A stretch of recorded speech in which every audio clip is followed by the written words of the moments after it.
Welcome to Paranormal Central, broadcasting live from Central California with your hosts Jeffrey Gonzalez and Alan Thomas.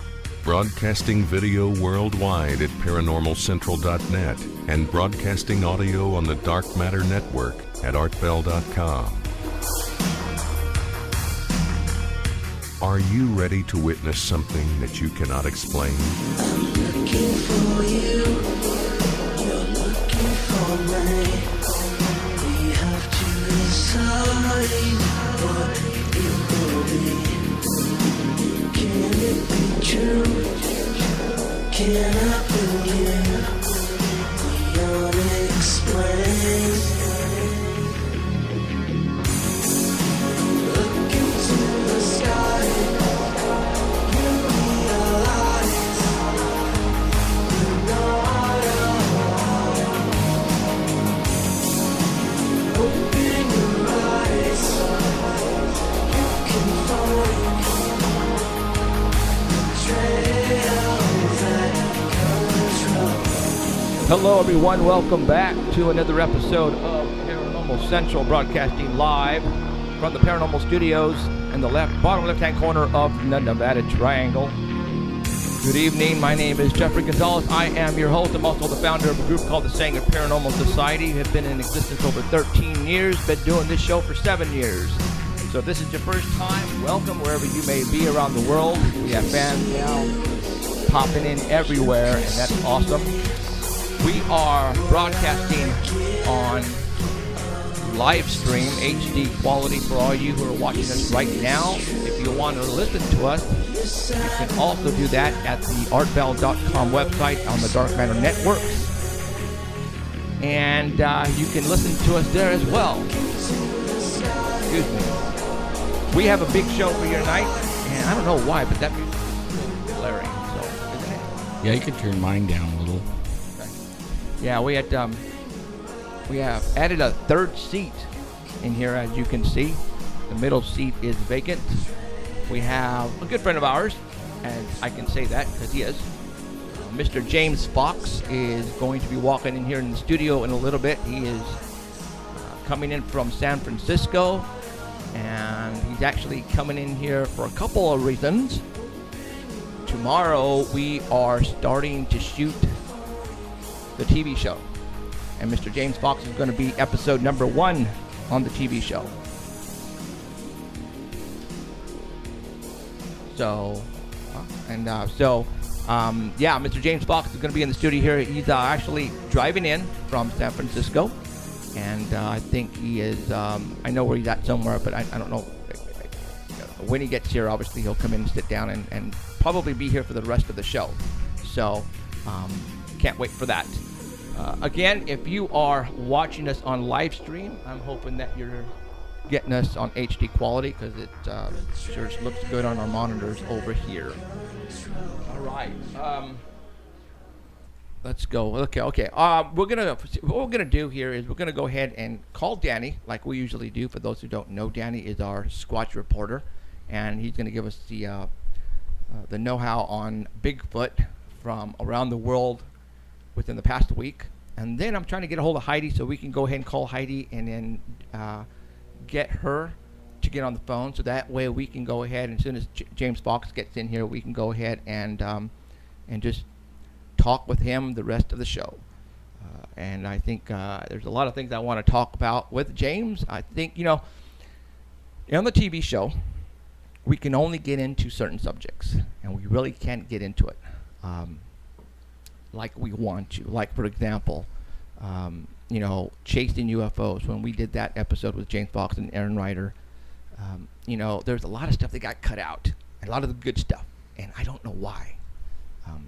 I'm going to try to ask them why, but it's all about the networks. It's what they want to allow to get put on TV. So I do want to talk to him about that. But, there's a lot of other stuff we're going to talk about James. And, obviously he's Mr. UFO guy. For those who don't know James Fox, out of the blue, and I know what I saw, is his 2, documentaries that pretty much put him on the board, on the wall. And, everybody knows him from that. So, and right now he's working on a motion picture. That's going to be in theaters. I think he just started, but I don't know how long it's going to take for him to film that, but we'll see what happens. So We'll find out. yeah, we'll find out. So let me go ahead and get a hold of Danny. And we have guard dogs here at Paranormal Central Studios because, man, some crazy stuff happened yesterday. Yeah, you know what? Let's go ahead and talk about that before I call Danny. On Friday, what? Number? What number? Oh, 4219. Twice. And, who was that? There's James. Hold on, guys. Aha. Hello, James. Yes, then you want to go north now. Make a left.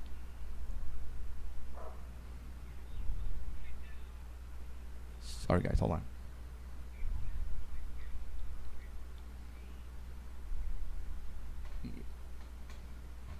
So you want to go over...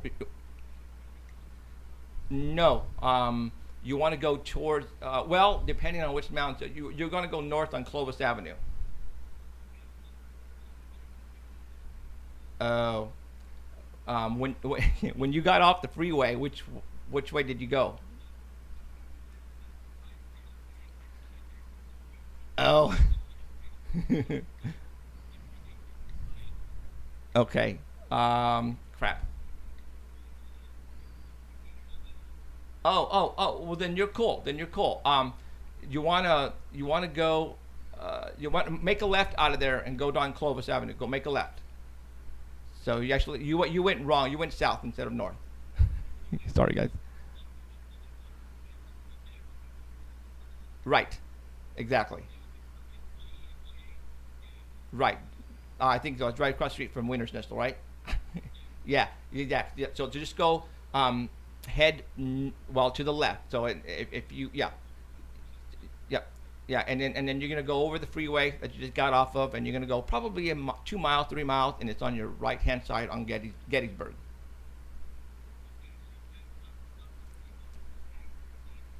Right. No. You want to make a right. Correct. And you'll see them. They'll be right there. 2 of them together. Wow. So, okay. All right. You'll be good. Okay. Okay. Bye. All right. Sorry, guys. Apologies. That was him. Got a little lost in Fresno, and yeah, you can get lost in Fresno. So okay. So let me tell you what happened yesterday. Actually happened Friday. I got this weird call, and you know what? A lot of you guys are not gonna believe me, and you know what? At this point in time, there's nothing I can do to make you believe me or not. But I'm gonna tell you what happened to me, and then what it continues happening to us because of what we're doing. As you all know, I have a 24-hour UFO hotline, and I've had that now going on almost when I started the Sanger Paranormal Society, and that was, like I said, 2002, 2003, right around there. And my number now is, we're getting a lot of calls from around America.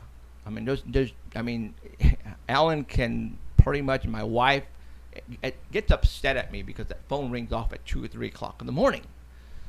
And we just get calls from all over the place now. And I guess what they're doing is they're typing in paranormal and 24-hour or paranormal hotline, and our number's coming up, which is awesome because we're getting all kinds of calls from Bigfoots to evil demons to UFOs. I mean, it's all the same, guys. It's crazy and it's awesome. And Friday I got a call, and you know what, Eddie, if you are listening, dude, this lady lives in the same mobile home complex where you lived. All right. She called me. She was a photographer. She says she's outside and she takes, pictures up in the sky, and she's getting a lot of stuff. And she was like really weird, and not weird, but I want to say scared, because by the way she was talking, she was getting some great stuff. And she goes, I need to send it to you, Jeff. I'm going, okay. So I gave her my address, and I told her, well, how are you going to send them to me? She said, I'll put them on a flash drive and I'll send them to you. And I said, okay. And she goes, I don't want you to make them known right away. I want to see if they're real or not. And I said, okay. And then she goes, well, what do you know about chemtrails? We got cut off. As soon as she finished the last word of trails, she said, chemtrail, and my phone got cut off. And I'm looking at my iPhone, and I have all the bars on it, and this is the second time this has ever happened. The first time was with my sister who lives in Sanger. She called me 6-7 years ago, said, hey, there is a triangle that just went over the Walmart in Sanger heading towards you. And she called me to tell me I was outside, and she was about to give me exactly the location. Click. My phone went dead. I'm looking at it, and it's the iPhone that had full bars on it. I called her back. It was busy. I called her back. I got it. Got her on. I go, what happened, Veronica? And she goes, I don't know. I was talking to you, and it went dead. She goes, okay, well, which way is it going? It's going click, and it went dead again. It got cut off. Just like click. I'm on, you got to be freaking kidding me. So I tried it the third time, and I got her back on. She said, it's gone. So I don't know where it's at. And I'm all, son of a beep. So, and this is what happened on Friday. Okay, it as soon as she said chemtrail, click, we went dead. And to this day, I still can't get a hold of her. I call, and it goes straight to voicemail. Now, on Saturday, somebody hacked into my wife's bank account.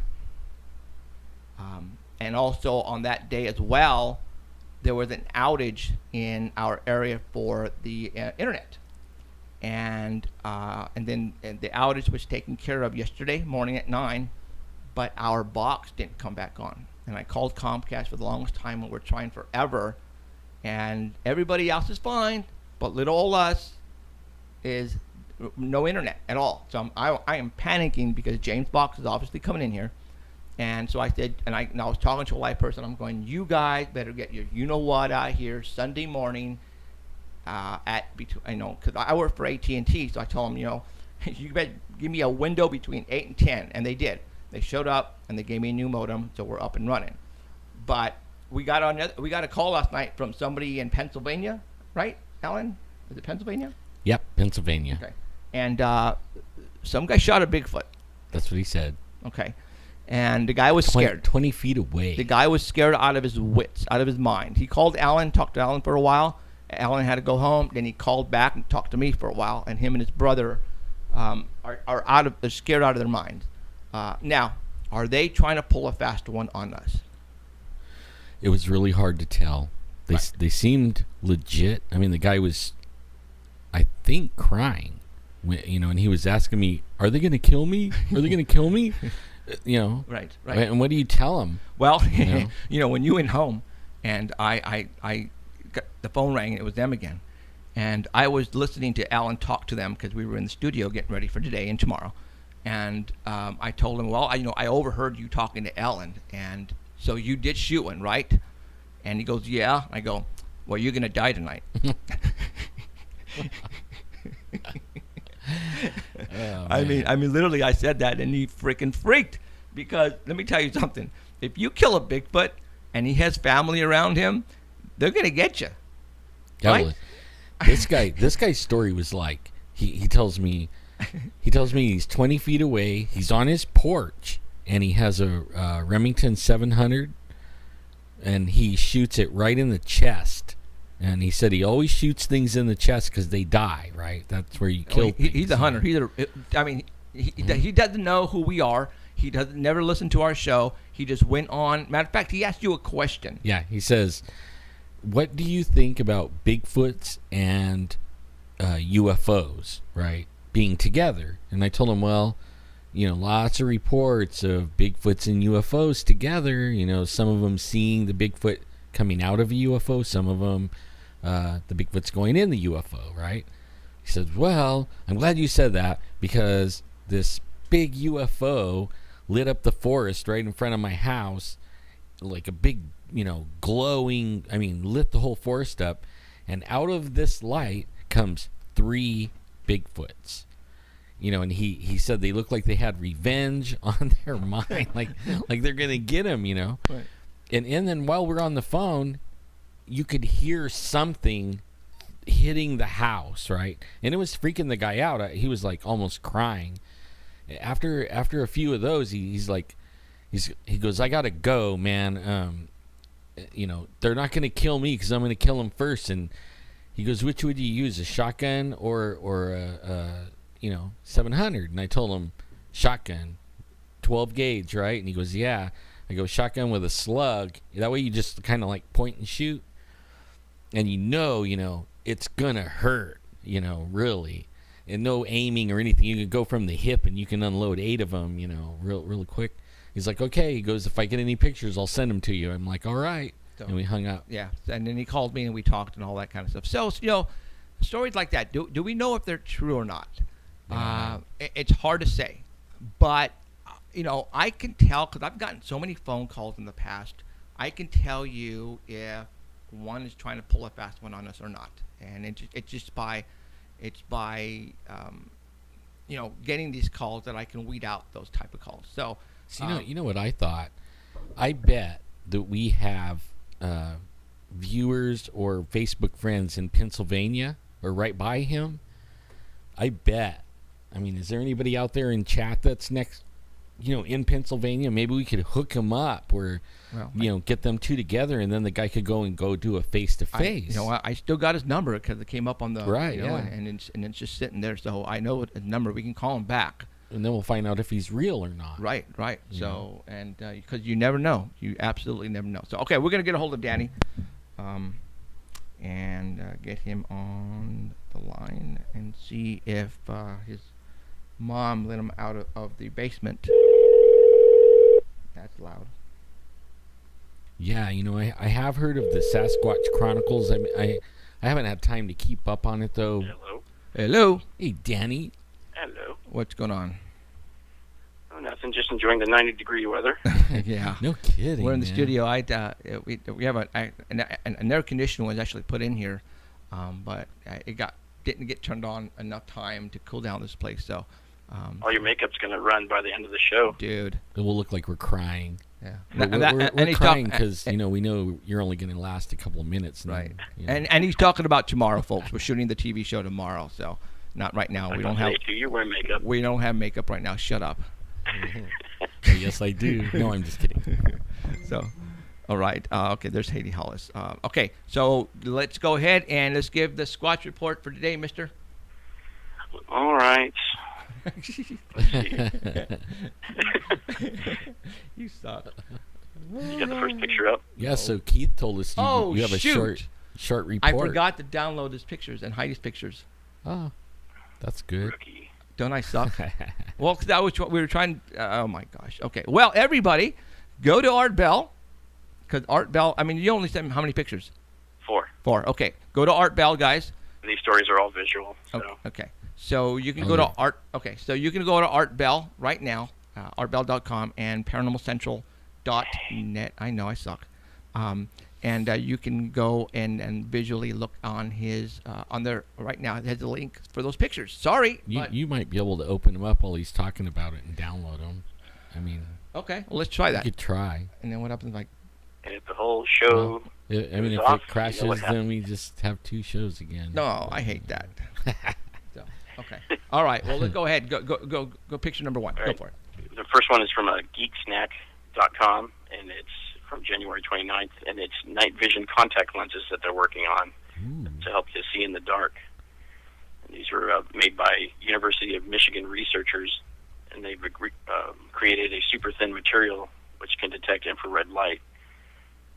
And it's a material that's called graphene, and it's a single layer of carbon atoms that can see the infrared spectrum. So it's a new way to detect light, and these they envision these people adopting. You've got mail. For different materials and devices. So if you have glasses, like Google Glass, maybe you can see in the dark with those too. They're trying to think of different devices that they could put these on, as well as the contact lenses. So they want to have any kind of wearable electronics to expand your vision. Have you ever... With the current devices for night vision, they require a built-in cooling system in order for them to work properly. But these night vision contact lenses, they can work at room temperature, so you don't have to worry about that. And it'd be useful for a Bigfooting in the dark. You know that, like, wasn't it like the Roswell crash? What was that guy's name? The Colonel. Yeah. And he said Corso? Yeah, and they took the lenses out of the alien eyes. That's exactly the first thing I thought of. Yeah, yeah. It's finally here. Wow. So we could, like, I wonder if they can make them look like dragon or, like monster-looking eyes. And that way we could scare the They peeled off the eyes. It looked like black eyes, but it was actually like a cover for their eyes, and it was either glasses or night vision or some kind of thermal imager on their eyes. So this is probably the technology. Finally figured out how to do it. Yeah, like 50 years or 60 years later. That's kind of crazy. But it'd help you, not only for Bigfooting, but if you're going in a cave searching for them, you can wear these. And if you had dark places, like sometimes the forest gets really dark, you can pop these on even during the day. Pop these on. I wish they could come with thermal imaging on them too. That'd be pretty cool. Oh man! And I'd hope they make these in like the wraparound glasses instead of contact lenses, because I don't know if I'd be able to put anything on my eyes. Delay. Hold on. Well, okay, I got the pictures up. I was able to do it while you were talking. I knew I you am could. good. See? Yeah. I am good. That'd be pretty cool if they can make something other than contact lenses. Yeah, that would be. I think I'd have a hard time putting those in. Yeah, like the motorcycle helmets, that have the flip down visor. Yeah. Have you seen those? That would what we need, like a hat that has a flip down visor that just pops down off the bill. It goes dunk right in front of your eyes. Then we could look at like those guys at the Comic-Con thing with wearing the helmets with the dark visors. Yeah. They probably had all kinds of information in front of them. Well, you'd think they could see did, us. But, they Just wish. like an X-ray. They wish they did. They're pretending like it anyways, like costume play. They had me faked out. Cool. All right.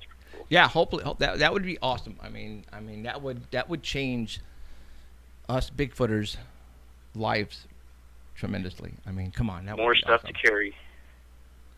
What do you mean more time? Well, what do More you have? stuff. It'd pack our trucks already. We need like 2 trucks to take all this stuff, and it's just one person. Well, that one right there would fit in your pocket. The little eye things. Or you could just put them on before you go, Crash. More money. Yeah. More overtime. Yeah, overtime.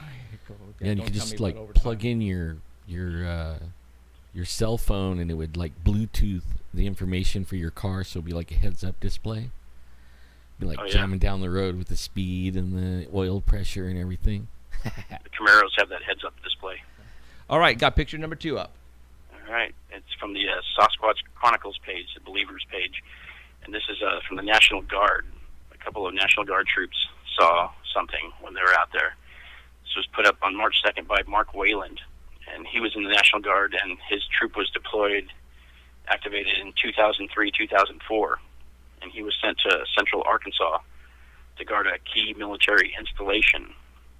And he got there in May of 2003, and they had a small acreage of land to cover. And what they would do is they'd clear all the traffic coming in from the gates and do search and seizures and stuff. And they had an observation post. Each person from their group had an observation post in this small acreage that they had, and they were all about 300 to 400 yards apart.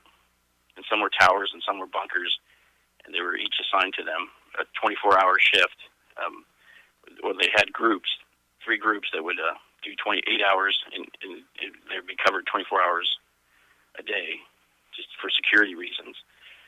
And nothing happened there until about February of 2004, when they were in their observation posts. All the shifts in their group started reporting a skunky smell, this kind of musty, sweaty smell.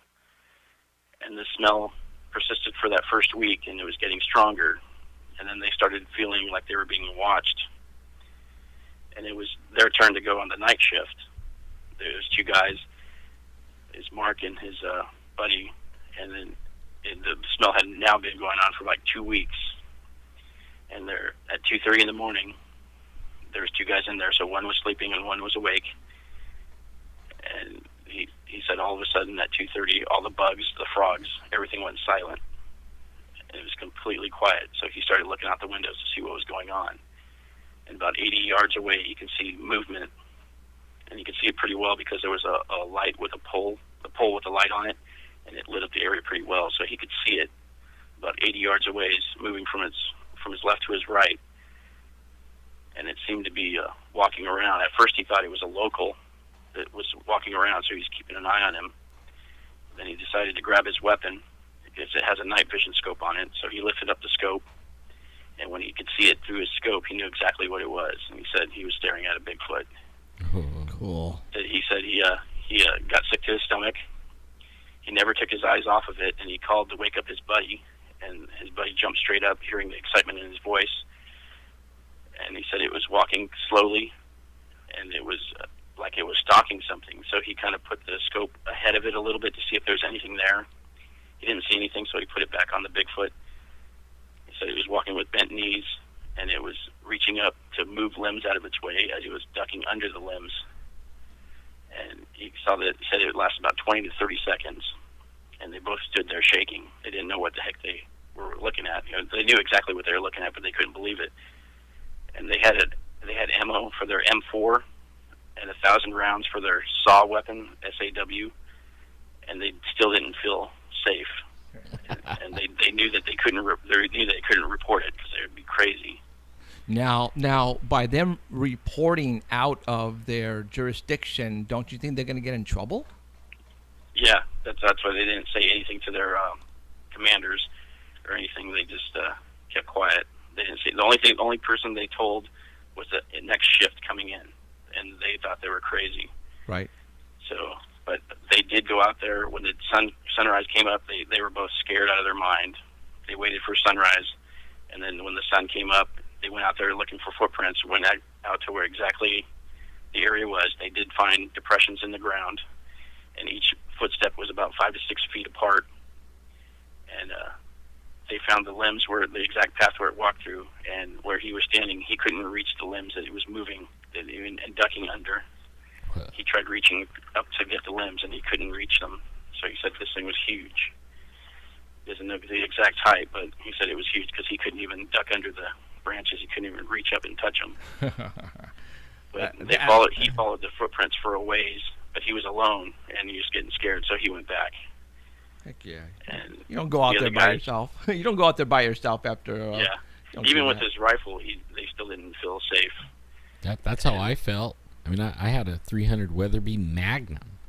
Yeah, I mean, I felt comfortable to shoot an elephant with it, but for some reason, when I was looking at the Bigfoot and all the muscles and, the 10 feet tallness of him, it didn't felt like a pop gun. I knew I wasn't going to shoot it. Did you see that video? Or I think it was a video on Facebook where they were saying the things that people do when they see a Bigfoot, and they always say, like, I froze up, I was scared, I was shaking. I mean, it went through this list of things. Did you see that? Mm-mm. No, I missed that. I missed that one too. Oh man, and I can't remember. They're not calling it Bigfoot. They're calling it the Indian term for it. But I mean, it was exactly what you just said those guys were doing. Right. Exactly. I mean, it nailed it. Almost all the Bigfoot reports, they say, I was shaking, I was afraid, So those are the key things you listen for to know that they're telling the truth. Right. Right. Or, am I going to die? No. Yeah, and he did say that because, after he shot that, so he says he shot one, he was afraid, am I going to die? I mean, wow. Yeah. So. The other guys started reporting strange noises, and then some reported an owl that just didn't sound right. Wait a minute. Where have you heard that one? We have that recorded on our side here, folks. Now, did you guys somebody was questioning him because he said, well, how did this thing get onto a military base? Don't they have huge fences all the way around them? And he did say that there are tall fences around there, but most of it's just barbed wire, just a boundary fence with just barbed wire on it. You could probably step over. The picture that you have up, if you have it up. Yep, it's up. Is the red circle is where the bunker was, and then the arrow is where it went from left to right, the path it took. Now kind of look at that. Isn't that a path in itself in those trees? It looks like it went coming north-south, kind of. Right. Oh, so that's not the path it took. It went from left to right. They went to the left or right. Got it. But he said the roads. He got this picture from Google Maps, and he said some of the roads in there were put in after they left.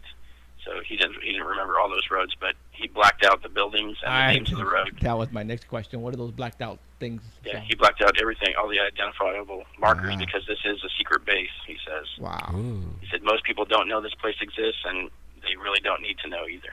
It's right by Fresno. No. You know what? It's somewhere in Arkansas. Oh, it's Arkansas? Oh, Arkansas. Okay. Well, Darn. Central Arkansas. yeah, bummer. Right on. Okay. Is that All right. good for that one? Yep. All right, go to 3.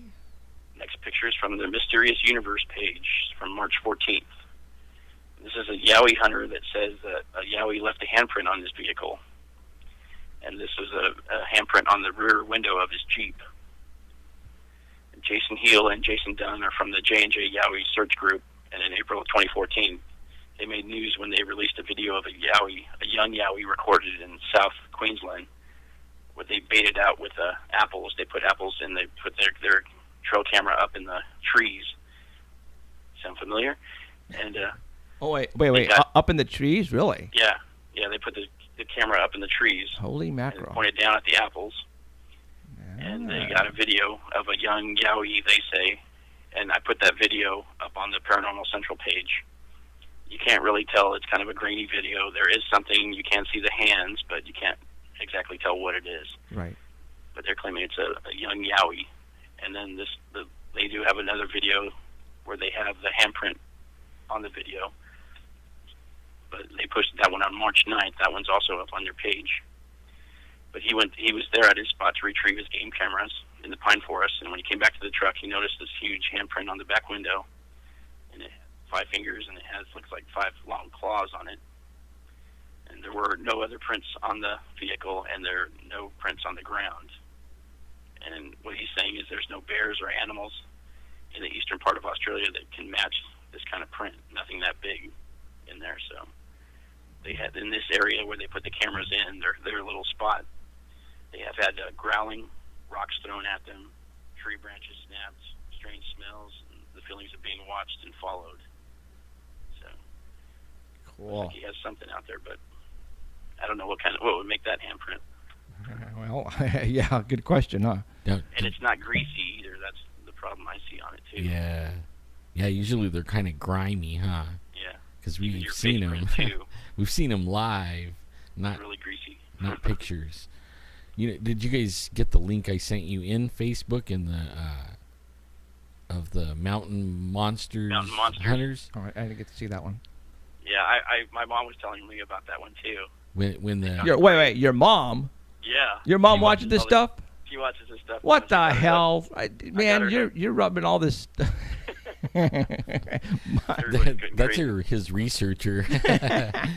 But, Yeah, I don't watch those guys. I think it's fake. Oh, it is fake. Well, I mean, at one point in the show, I set it so that when it was on YouTube, and I set it right when the part that I want you to see would start playing at, Right. and this thing jumps out of a tree, and they're calling it the Whistler or something like that. But it jumps out of the tree and it roars. And guess what the roar sounds like? Identical. 2 hours? Yes. And it was on steroids to them because the guy with the boom mic was, like right inside where they were at. Uh-huh. And man, that thing roared and all my hairs stood straight. I was like, oh my God, there he is. Like, whoa. And this Bigfoot that they're trying to get right right, here. yeah. Where are they at? I think I'm not sure. I think Somewhere down Pennsylvania south. or someplace. Down south. Okay. Oh, Yeah, they have to be shooting blanks because I'm really surprised they haven't shot each other. Yeah. They just go into the forest and just start lighting it up. Every episode. Well, they never failed to, on this one, what was really cool at the very end, I hope everybody saw this. If you didn't, go on YouTube and look it up. Mm-hmm. I think it's season 3, episode 1 of these Monster Hunter guys, and they stumbled onto what they were calling the Whistler or Bigfoot, a burial ground, and the what's his name, Trapper, the main dude, he's like, it's not a burial ground, and everybody's like, oh yeah, we should need to get out of here. And then Buck I think that's his name, goes down. He goes, I'll prove it. And he goes down and starts digging in one of the graves. Immediately, they start getting these high-pitched screams. And they have a thermal cam, and they're looking around, and there's like a dozen of these things surrounding them, screaming at them. Oh, come on. I know, it's good TV. Come on. It was exciting. Or their wives getting mad because they're digging up their plants. Yeah. Come on. I mean, I want to see part 2 just because it was so fun. God, you know, you guys are killing me. they shoot themselves in the foot. Boom! Ah! Wow! Now, you know what's funny? It's is owie. no, what's funny last night is when that guy called back that shot the Bigfoot. I said, because they said, they had their weapons and all. I said, I go, you want to scare them off? I go, do me a favor, go open the door right now and go offload a clip. And he did. He went out, opened the door, and all of a sudden I hear,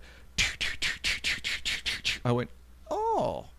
So That's they're not real. lying about that part. That's real. Wow. So I'm He going. didn't say what part of Pennsylvania. He said he has 100 acres and he's in some woods. He did tell me. Let me hold on. Let me pull up I the. didn't, Let me I pull up the. There's been a lot of reports from Pennsylvania lately. Oh, it's on this one here. I'll as soon as I finish talking to you, I'll look it up because his number came up and it says where he's from. Right. So Or give him a call, see if he's still alive. you know what? Hey, that's a You good know what? idea. We should call him. Okay. All right. So is that it? That's a good idea. Yeah, one more. Oh, one more. I just want to kick you off. There it is. D4 One more. It's the Bigfoot Boot Camp. Boot Camp. Yep, and this is sponsored by the Arkansas Primate Evidence Society, or APES, Apes. and also the Alliance of Independent Bigfoot Researchers, or AIBR. Oh my God. And this is going to happen on April 24th of 2015. It's in the spooky woods of Valonia, Arkansas, and it's from 5 till midnight, $10 a person, and they're going to have, you can camp out with real Bigfoot researchers and learn techniques for the year hunt. And you can be able to share stories and participate in a Bigfoot obstacle course through the woods, where you can learn how to identify tree structures, footprints, hair and scat samples, learn how to take pictures out there, and audio recordings, plaster casts, proper way to collect evidence, and calls and tree knocks. And at the end, you can earn a Bigfoot diploma for participating. It's family-friendly. It's an event, and the deadline to register is April 1st. And it's going to be held in conjunction with the Arkansas Bigfoot Conference on April 25th. And that's from 9 to 6, and that's also $10. So if you need any more contact information, you can contact Robert at arkansasapes.com, and you can also register with him. It looks pretty fun. Yeah. That does. Maybe we should do something like that over here. You imagine how That's many? what I was thinking. Can you imagine how many people would sign up for something like this?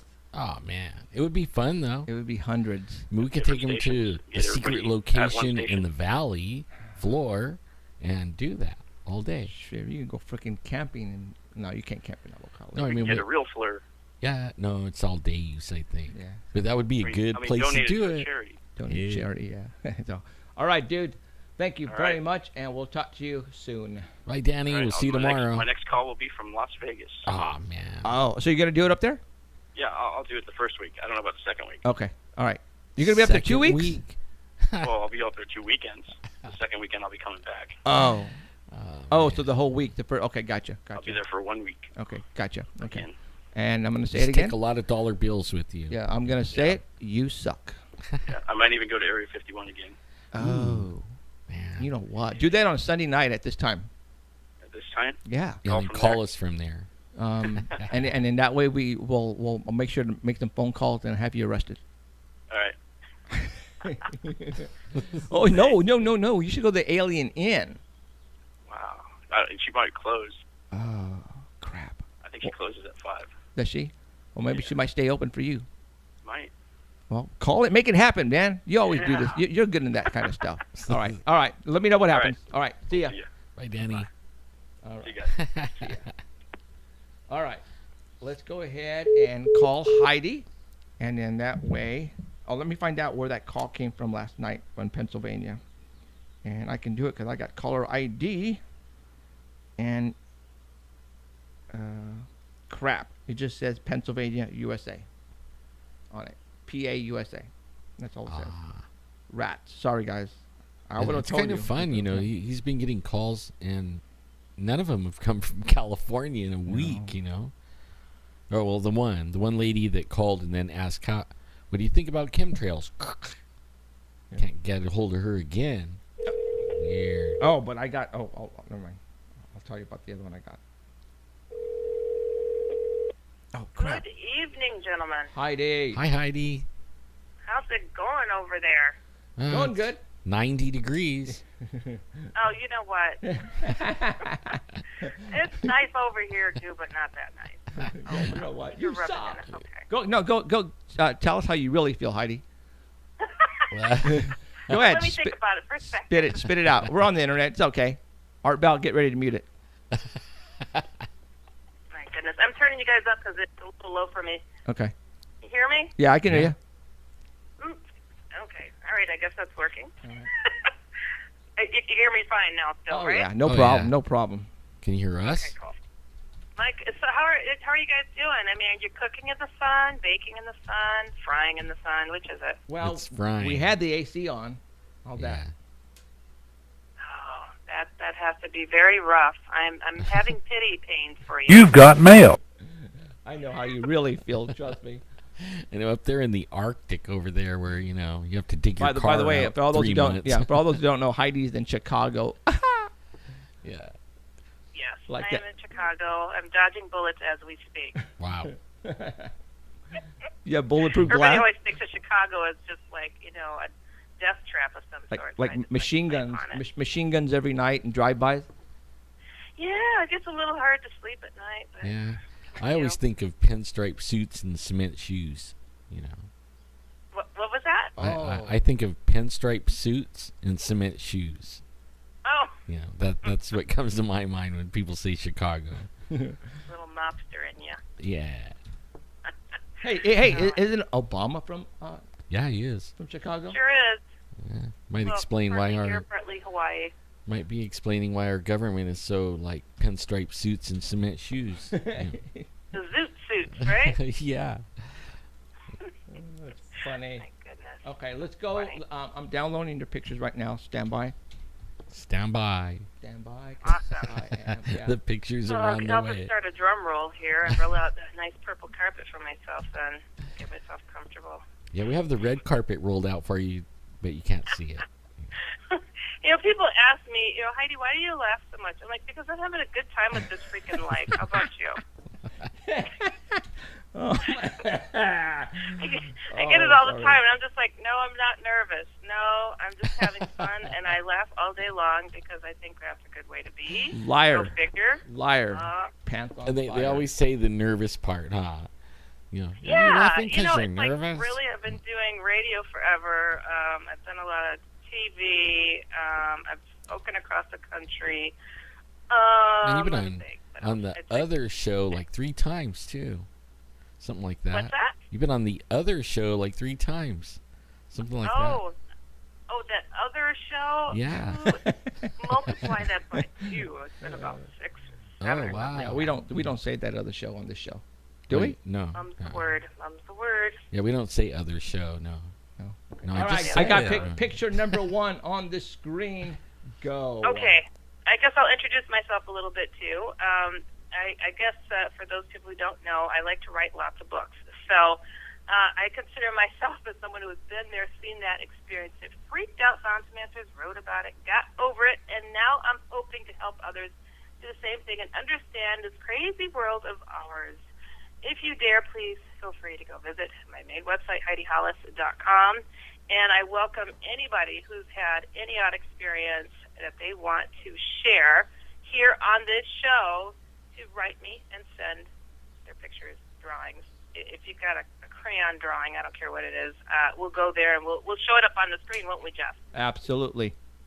So, Yeah. oddadvicehh@gmail.com.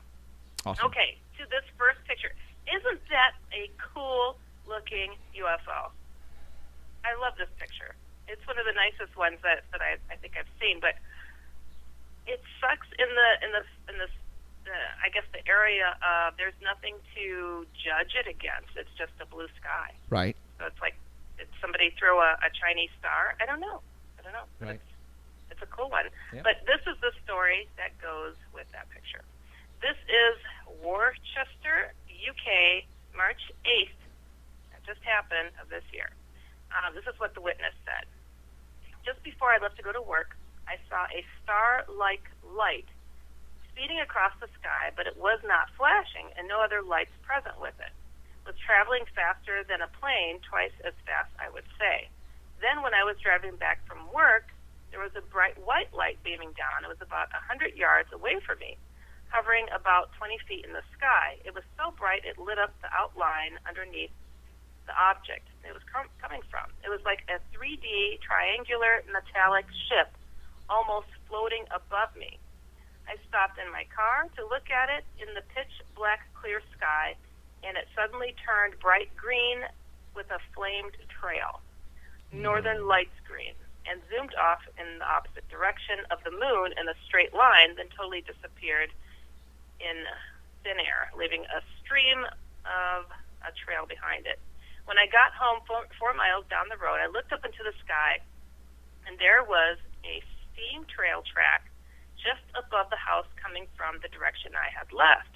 Then looking up towards the moon, there was a steam trail in the shape of a cross X, glaring in the moonlight with tornado look across the sky and with clouds spiraling down. When my partner tried to take a photo, there was an orb floating in front of his camera. This is the story that goes with this picture, but it's odd that they're just kind of describing this 3D metallic ship among other ships that they apparently were being tackled with at different times. So, but either way, I'm like, what a beautiful looking ship. Yeah, I want one. It is, you can tell it's metallic, only because of the shine. But I've seen balloons that are this shape, so it's hard to say. But that the witness is stating that he saw a chemtrail or contrail, I should say. So is it a balloon? Probably not. If they saw a contrail, right.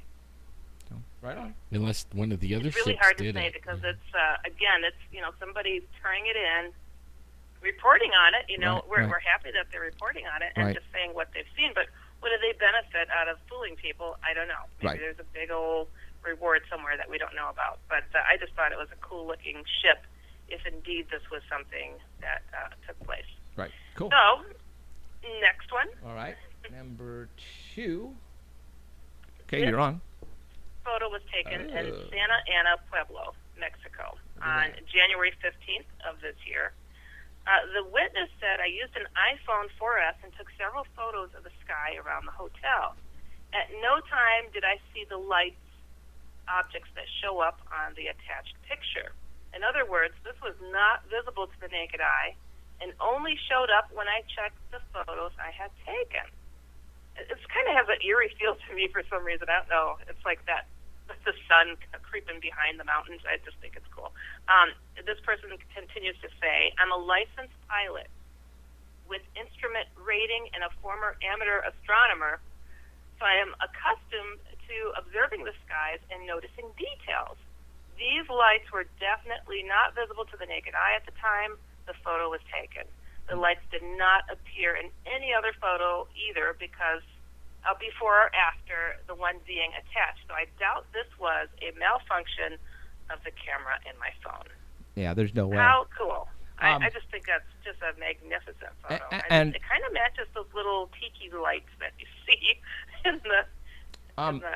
I just read patio. someplace that for some reason the cell phones can pick out things that the human eye cannot see. Really? Yeah. Oh, that's interesting. Yeah. So, I don't. Were these, lights or UFOs? What I'm thinking are UFOs. Were they invisible or whatever? And the the cell phone itself picked it out, man. I mean that is very cool. Yeah. Yeah, and I think that's a pretty cool one. Now, this next story, I just find this to be interesting. You guys have probably heard of this, and a lot of people have heard of this. This Russian governor / businessman, Curzon Elizmatov. It's a weird name. I can't even say it. You see his picture there, and he speaks very openly about having been abducted by aliens. Have you guys heard of this guy? What picture am I looking at here? The Russian governor who claims he was abducted by aliens. there's a picture of a man's head. Got it. Okay. You're on. Okay, got it. No, actually, I don't recall this at all. Me either. Isn't that something? I wonder it's if like they took this has Putin. happened before. It's like some of the pictures just, I don't know why they don't all get to you. It's really bizarre to me. But, oh, there he is. Ta-da. That is the Russian governor / businessman Kurzan Limonov. Limonov? I don't know.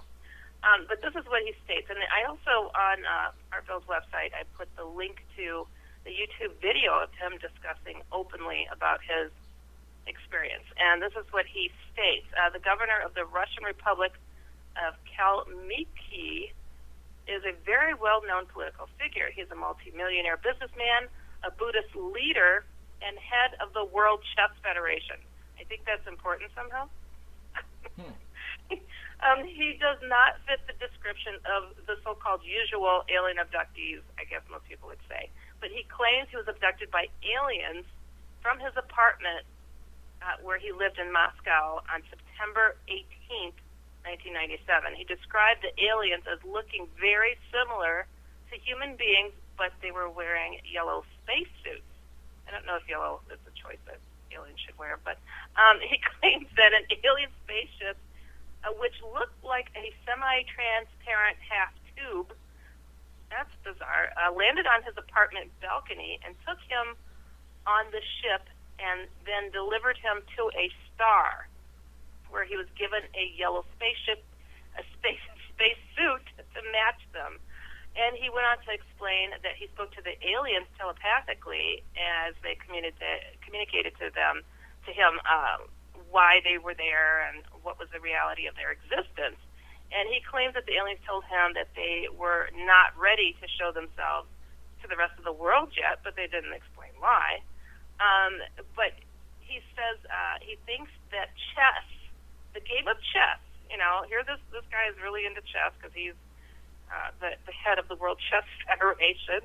He thinks that the game of chess came from outer space because the rules of chess are the exact same from one end of the globe to the other.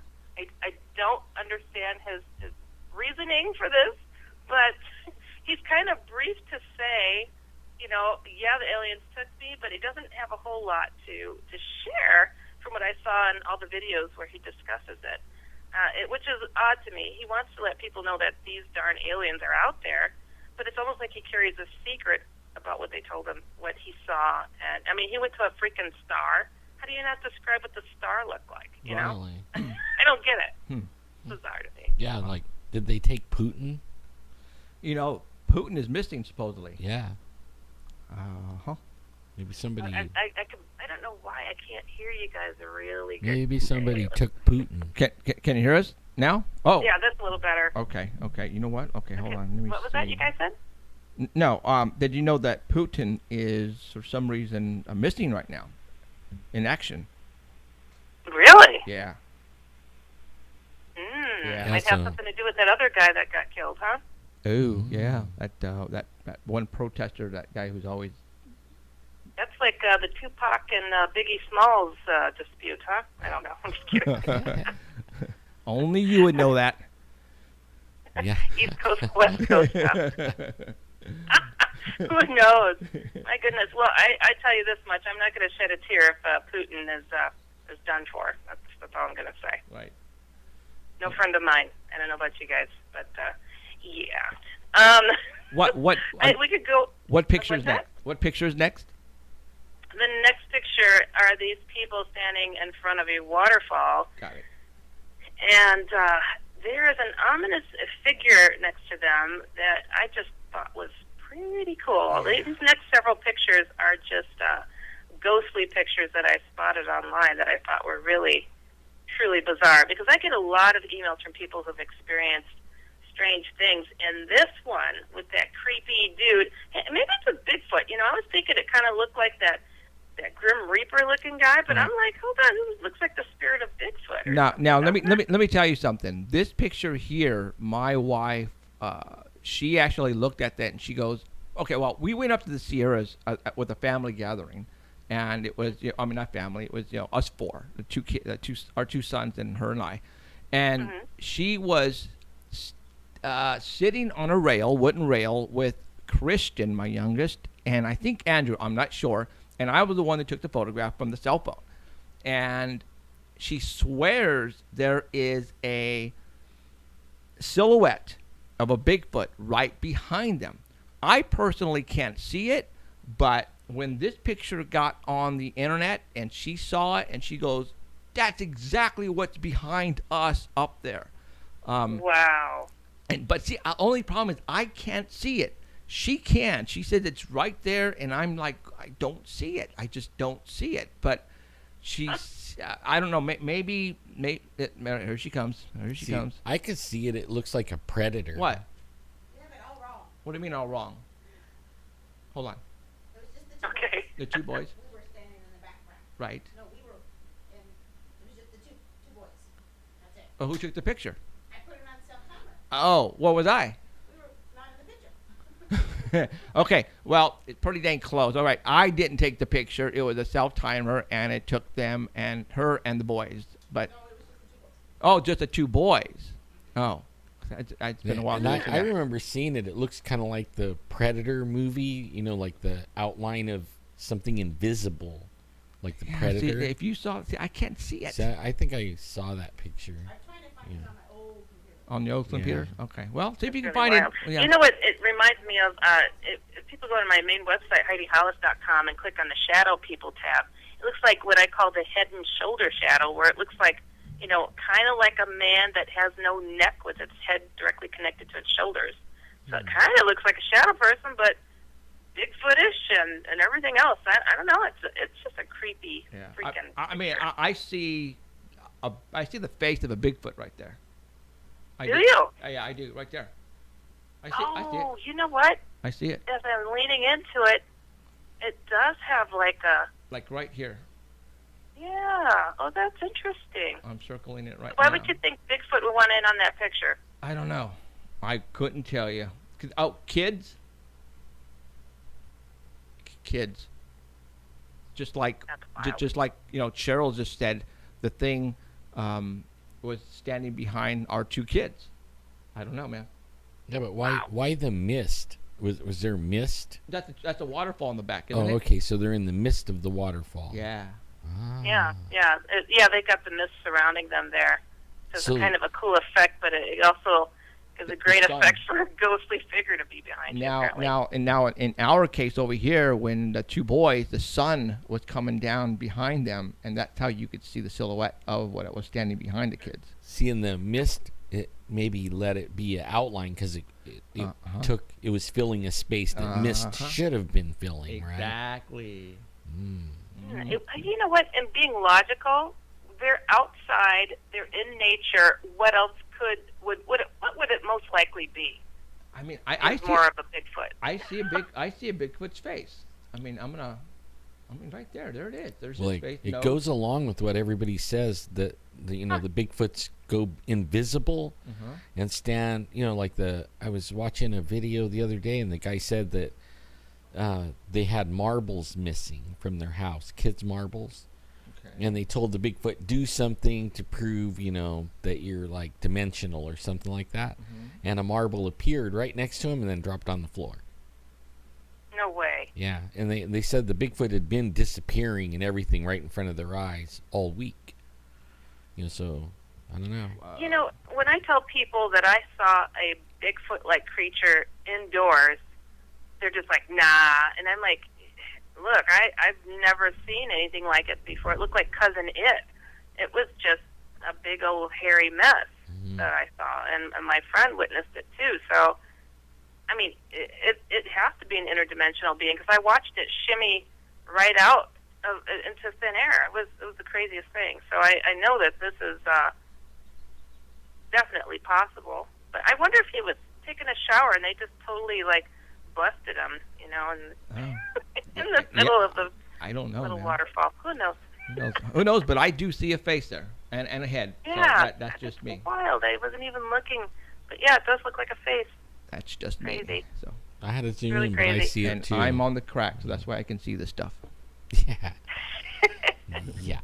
Crazy. Well, this I don't know if you want to flip to the next picture. All right. And that This one was just a little Wh- odd. which one is the kids posing? Yeah, with the kids, the Okay. disembodied arm. Dum bum bum bum. It's obviously a class picture, and everybody's goofing off, having a good old time. Everybody's pretty much standing upright, and there's a disembodied arm just hanging back there, and somebody with a good eye saw it and was like, huh? That's weird. That's freaky. It's very freaky. It's like, why would there be an arm sticking out of that girl's behind? Now I didn't think about that freaky. Okay. All right. I'm sorry. You said it. It is a weird spot for an arm to be hanging out. That's all I'm saying. This is But, a G-rated show, folks. Sorry. It's G-rated. It is. We're keeping it G-rated on Fox. That one was on PG. Sorry, that's PG. Okay. Yeah, and you would think, okay, you have a bunch of, definitely Asian kids, but, who would, I don't know. I don't think they're doing that. I don't think they're the ones who are putting up to that hand. I don't think so. I think it's just, just It's just a scary a thing. weird slip Yep. in time right there. Yep. All right. It's just odd. I like But chat. I thought that was another cool, creepy one to I share. like the chat says it looks And then this armless next enough. one, Someone in chat said it looks armless enough. Yeah. Jeez. Yeah, we have it's some- crazy. It's just a crazy one. Okay. And this next one, it's just, I see arms. I mean, it looks like, it's strange that it's got like the stripe-like pattern, but it's like, what were they going to go tickle her feet? I don't get it. It's just the weirdest looking thing. I've seen streaks when like orbs take off and they'll leave like a little trail, but this really looks like hands and arms to me. Big ones too. These aren't little. They're huge. I definitely see them. Yeah, I don't know. I mean, that's. Yeah. Spooky. Hey, gotta weird. mix it up. A little UFO, little ghosty stuff. This is a crazy one. Crazy. I don't know. I just thought that was weird. I think if I looked back at my photo and saw some ghost arms reaching for my feet, I think I would have a cow and like never sit on that pink couch ever again. Yeah. Or move. I would definitely move. Crazy. Right on. And what's next? this 7. next picture, this is a listener for the show Ah. who sent in this photograph that is just, it's really a touching scene when you hear what the story is behind it. Those other ones, they were just photos that were online that people had collected, different pictures of ghosts, and I'm just like, ooh, this will creep people out.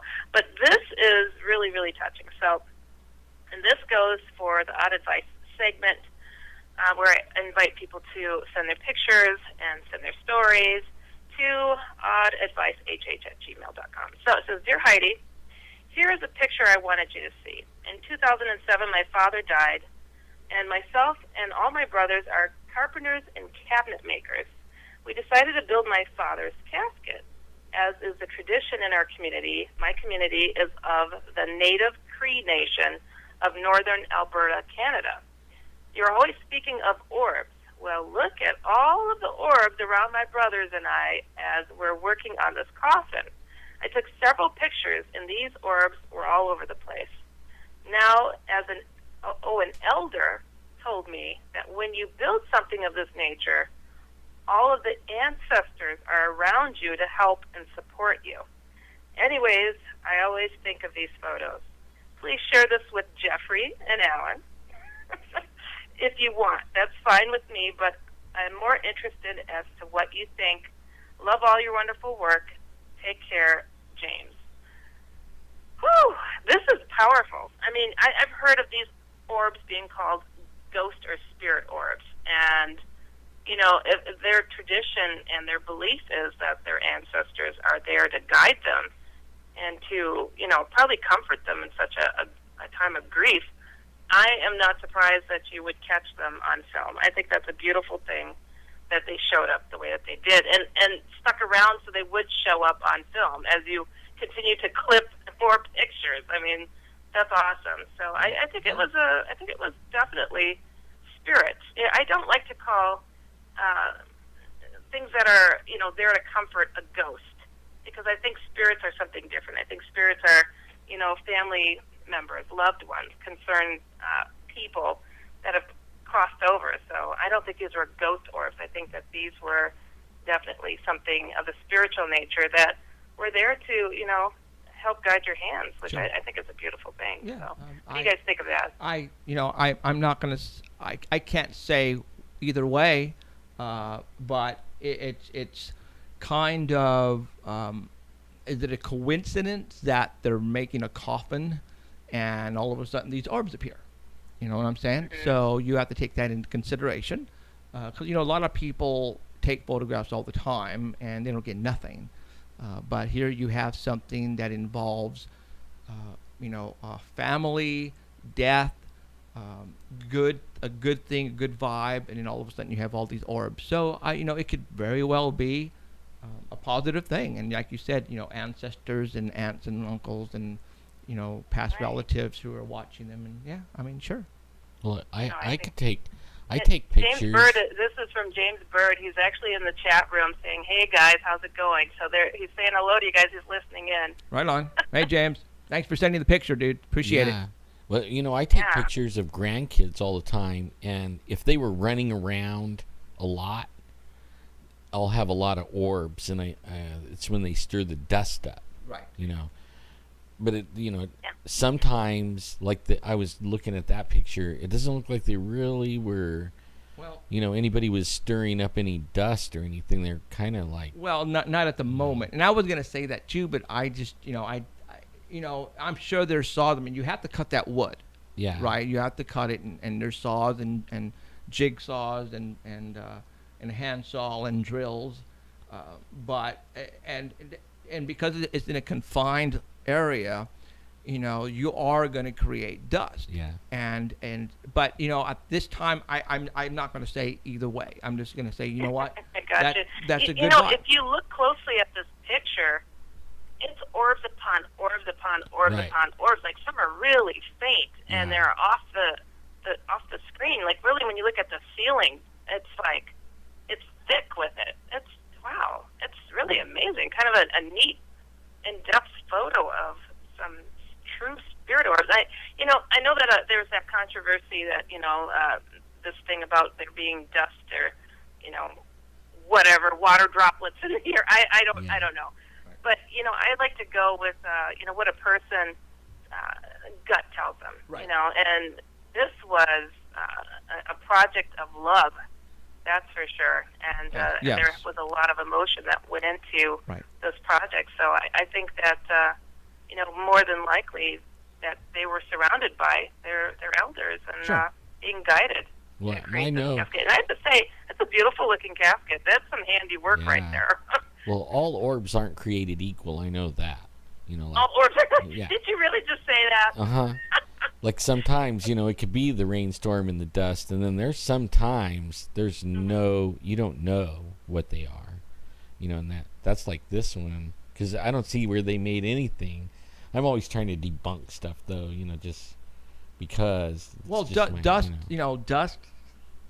If you, air compressor type of deal, the dust is not going to settle for at least 15, 20 minutes. Right. So, But it looks pretty clean in there. yeah. And they have a shop vac, and then way in the back there's a fan. I don't know Now, if the fan's now, on. since you're talking about that, I don't see any saws. So maybe they're doing the sawing outside and then Maybe. bringing the stuff inside. It's hard to say. I'm just saying. It's cool picture, Yeah, it picture, is. and we do get photographs with a lot of orbs, Mhm. and we can't tell you what they are because we don't. Yeah, we don't know. No, we Right, don't right. know. We just don't. So. I had a friend who took a lot of photos of orbs on in his home, on his property, and it just like became a hobby of his. He was just like, getting so many cool pictures that it was actually kind of a distraction for him because, here's everybody around the Christmas tree, there's orbs blocking people's faces and Yeah. whatnot. And he came down with a terrible form of cancer. It was the strangest thing, though. It was something that the doctors had never seen before. It was, he was a right-handed man, and he would take these pictures with his right hand for the most part, holding, aiming with his right hand, but holding with both hands.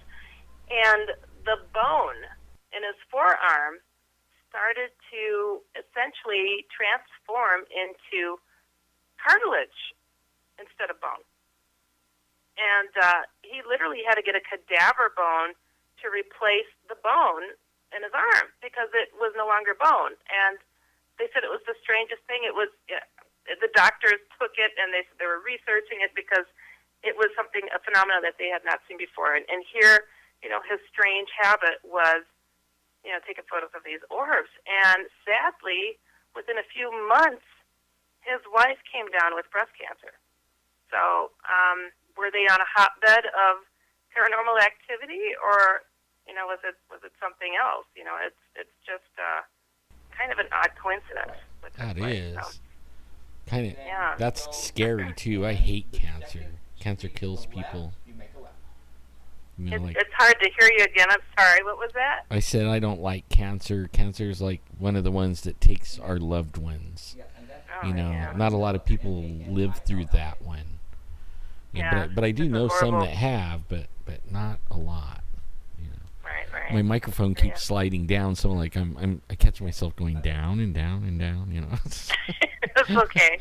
For some reason, I don't know what is going on. It's like I'm losing my voice, and I'm having trouble hearing you guys. But it's all good. And Jeff, I want to thank you for sending along a couple of those numbers for the people that needed some help in regard to some of their awful hauntings, demonic possession stuff. Right. Holy cannoli is all I could say. I mean, wow. I did get a hold of one of the guys. The other person I kept trying to get a hold of and just wasn't successful. Okay. But I spoke to, this is a difficult name, Chemo. Okay. Chemo in Ohio. And his situation was truly something that I'm blown away by. Jeffrey, I'm curious, did you get to talk to him a little bit? This is the more recent guy. In Columbus, Ohio, right? Yep. Yeah. God, I've been getting so many calls lately. We did talk for a while.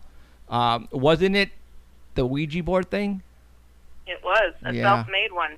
Oh, wow. Yes. Yeah. Whoa.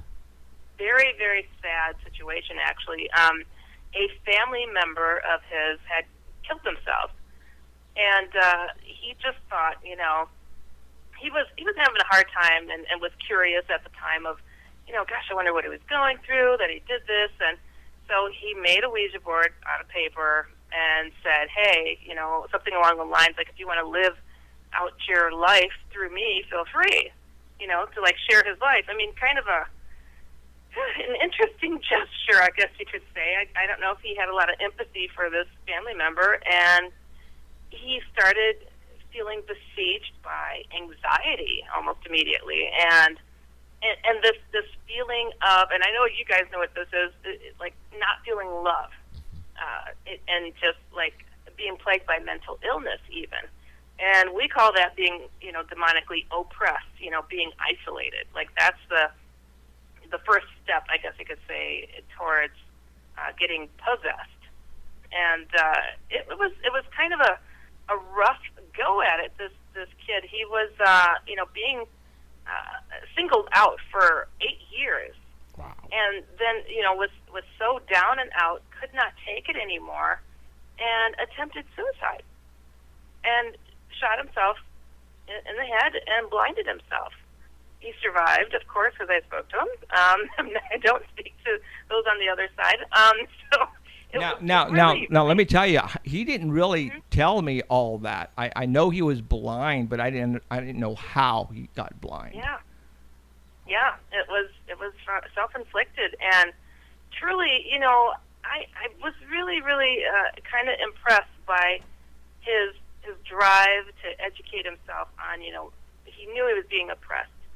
And he's like, they're doing this to me. I could feel it. This is what's going on. And I'm like, it sure does sound like it to me. But, there's something to be said about, his spirit. Because, even as low as he felt to try to take himself out because he was being so isolated and being slammed with so many negative feelings, he survived.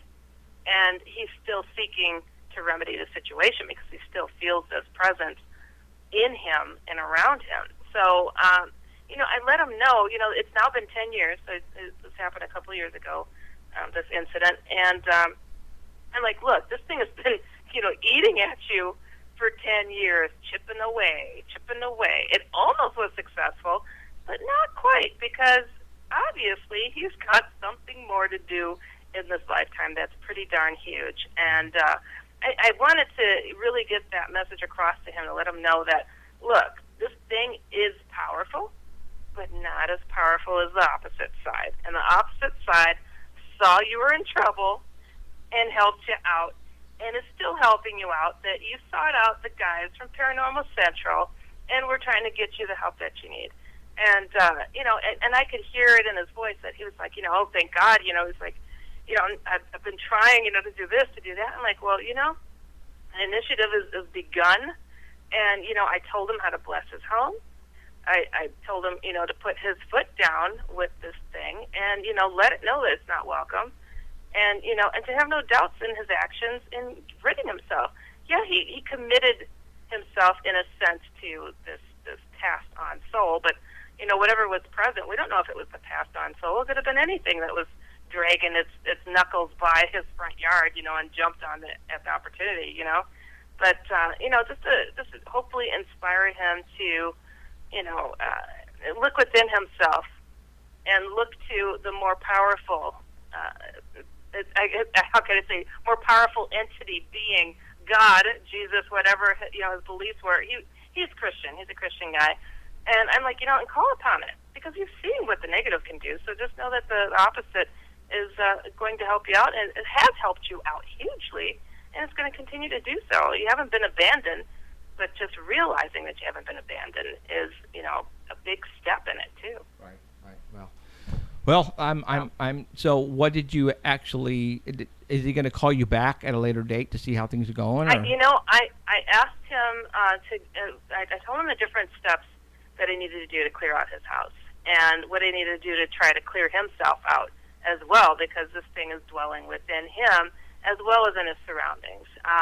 And I told him, once you've done those things, shoot me an email and, let me know, if there's any questions that you have in the process that you're doing, and we'll touch base again and see what's going on. So yeah, I'm interested to see, how he's doing with it, of course, because it's quite a story, and it's just, a powerful one too. Quite a testament to, his job not being done here on this planet just yet. Wow. The dark side is chipping away, but obviously it's not working. So. Right. Hey. Awesome. Well, that's what our, I think, part of Paranormal Central, and I would have never thought in a million years that we would be helping people, and I got a call, and I'll let you go, and I'll talk about this call that I got yesterday, and my wife was actually in the kitchen listening in, and she was like, whoa, but yeah, I think we have another road that we're supposed to take while we're doing this, Paranormal Central thing. And, and it's definitely helping people out, and I don't want to stop doing that, and I want to keep on. I want to talk about monsters. I want to talk about aliens and spaceships and vampires and werewolves and Bigfoots, and I want to help people in trying to get rid of the evil. That we have to teach people that there is evil out there. There's good and evil, and that's a constant battle going on Earth between good and evil. And there's a lot of people out there who don't know what to do. And, matter of fact, the call I got yesterday said, he called several people, but they wanted money to help him. Oh, I'll help you, but I need so much money to help you. And then when I started talking to him, he broke down, because I actually, was telling him, but I'll talk about that right now. All right, Katie, I'm going to let you go, girl. Thank you very much. Thanks, guys. And I just want to say real quick, I've been suggested so many times to, make my services be a paid-for service. Like, Heidi, you can help so many people. I'm like, I'm already helping people for free. This is how it goes, people. If you're putting your heart and soul into stuff, a lot of times you put your time into it, and you do it because it feels good and it feels right, and it needs to be done. So I'm happy to be part of the team and helping, Sweet. create even more help out there for people. So That's thanks awesome. for having me on again, you guys. I hope you have an awesome evening. Absolutely. Thanks, Heidi. We'll talk to you Bye, next week. Heidi. Okay? It was fun. All right. All right. Bye-bye. See ya. Bye. Bye.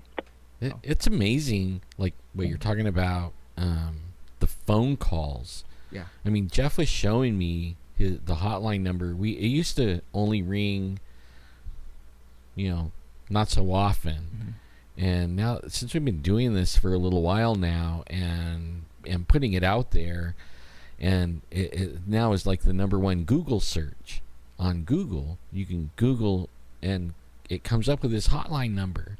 And I mean, he was showing me it's like all over the map. Right. When I get a call on the iPhone, obviously it comes up on caller ID where they're calling from. And I showed, I'm not lying, Alan. Look, and it's matter of fact, here, let me go to it real quick. It really speaks to that good and evil thing that you're talking about, because like the majority of them are about evil, really messing with people. I mean, like the people are in tears, they're afraid, they're crying. I mean, almost all of them. It's kind of weird. Yeah. I mean, like for example, Hayes, Kansas, Pennsylvania, Portland, Oregon again, Columbus, Ohio, Manhattan, Kansas, Columbus, Ohio, Palmdale, Columbus, Northern Los Angeles, Washington, Deer Park, Washington, Macomb, Georgia, Jackson, Tennessee, Santa Rosa, California, North Carolina, Santa Rosa, Marion, Indiana, Missouri, Missouri. Yeah, Michigan Michigan, something. yeah, Alhambra, California, New York, USA, Topeka, Kansas. This is Alberta, Canada. All right, New Jersey. So this is the stuff that I'm getting here. And let me tell you really quick, because James Fox is on his way. He's checking out of the hotel and coming this way. I got a call yesterday. It was late afternoon, early. Were you here yesterday? Yeah, but I think this one was after I left. After you left. Yeah, it was after the Bigfoot call, right? Yes, because I went inside and sat down, and the call came in. And he's 28 years old, and he has a 5-year-old son, and they live by themselves in a condo. And ever since they moved there, the child has been dreaming, and he's been seeing things on the corner of his eyes, the side of his eyes. And his son would tell him that it's mommy is in my dreams, mommy is in my dreams. But he told me that his mom is in prison right now. Okay. And I didn't ask him why. He just said his mom is in prison. And it looked like she's going to be there for a long time. And I just left it at that. And, he says that mommy is coming in my dreams. I know it's mommy. And he's trying to tell him, no, it's not mommy. It's not mommy. And he just has a weird feeling in that condo when they just moved into. And I don't know how long they've been there, just recently, actually. And his kid keeps waking up and screaming and having the same dream over and over again. So he calls me, and he says he's called several people, and he wants help. I mean, you can hear it in his voice. He was desperate, and he was scared out of his mind. He didn't know where to go anymore. And he said he's called several other people, but they want money to help me. And I said, no. And I basically told him, I go, first of all, do you own the property? And he goes, yes, my name is on the lease. I'm going, awesome. And I basically told him what we've been telling all these people about using the word Jesus Christ. And he, after I started telling him exactly word for word to say, he said, oh my God, I'm getting goosebumps. And then he started to cry. He actually started to cry. And my wife was in the kitchen, and she stopped washing dishes, and she was looking at me. Because, when I get these calls, a lot of times she's not around to listen to them. And she felt it in my voice and the tone I was using that this was a sincere call. And I explained to him exactly what to do. And he was emotionally wrecked because he didn't know what to do anymore. And I think I relieved him a little by giving him possibly a way out of this. And he was a religious guy. He believed in God. And so I told him how to use the word Jesus Christ to get rid of this thing. So he was very thankful, and I could tell in his voice that it was comforting to hear somebody tell him what to do. And I told him, do what I just told you to do, and in a couple of days call me back and tell me if there is a change in your home. And he says, I will.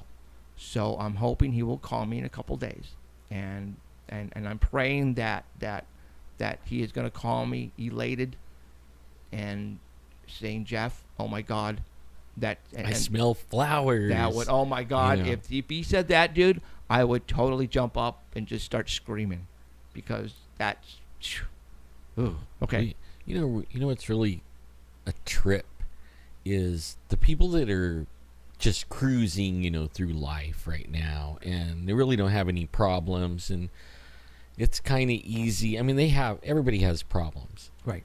But whatever it is that might be negative around them isn't really threatening them, because they're not trying to escape or do something, to get rid of it. You know what I mean? Right. So there's nothing threatening their livelihood, or anything, and it's easy for them to sit back and go, oh yeah, whatever, whatever you guys talk about. But then when you get the ones that come to you and they're having night terrors, and they're seeing things, they're getting scratched on their body, right.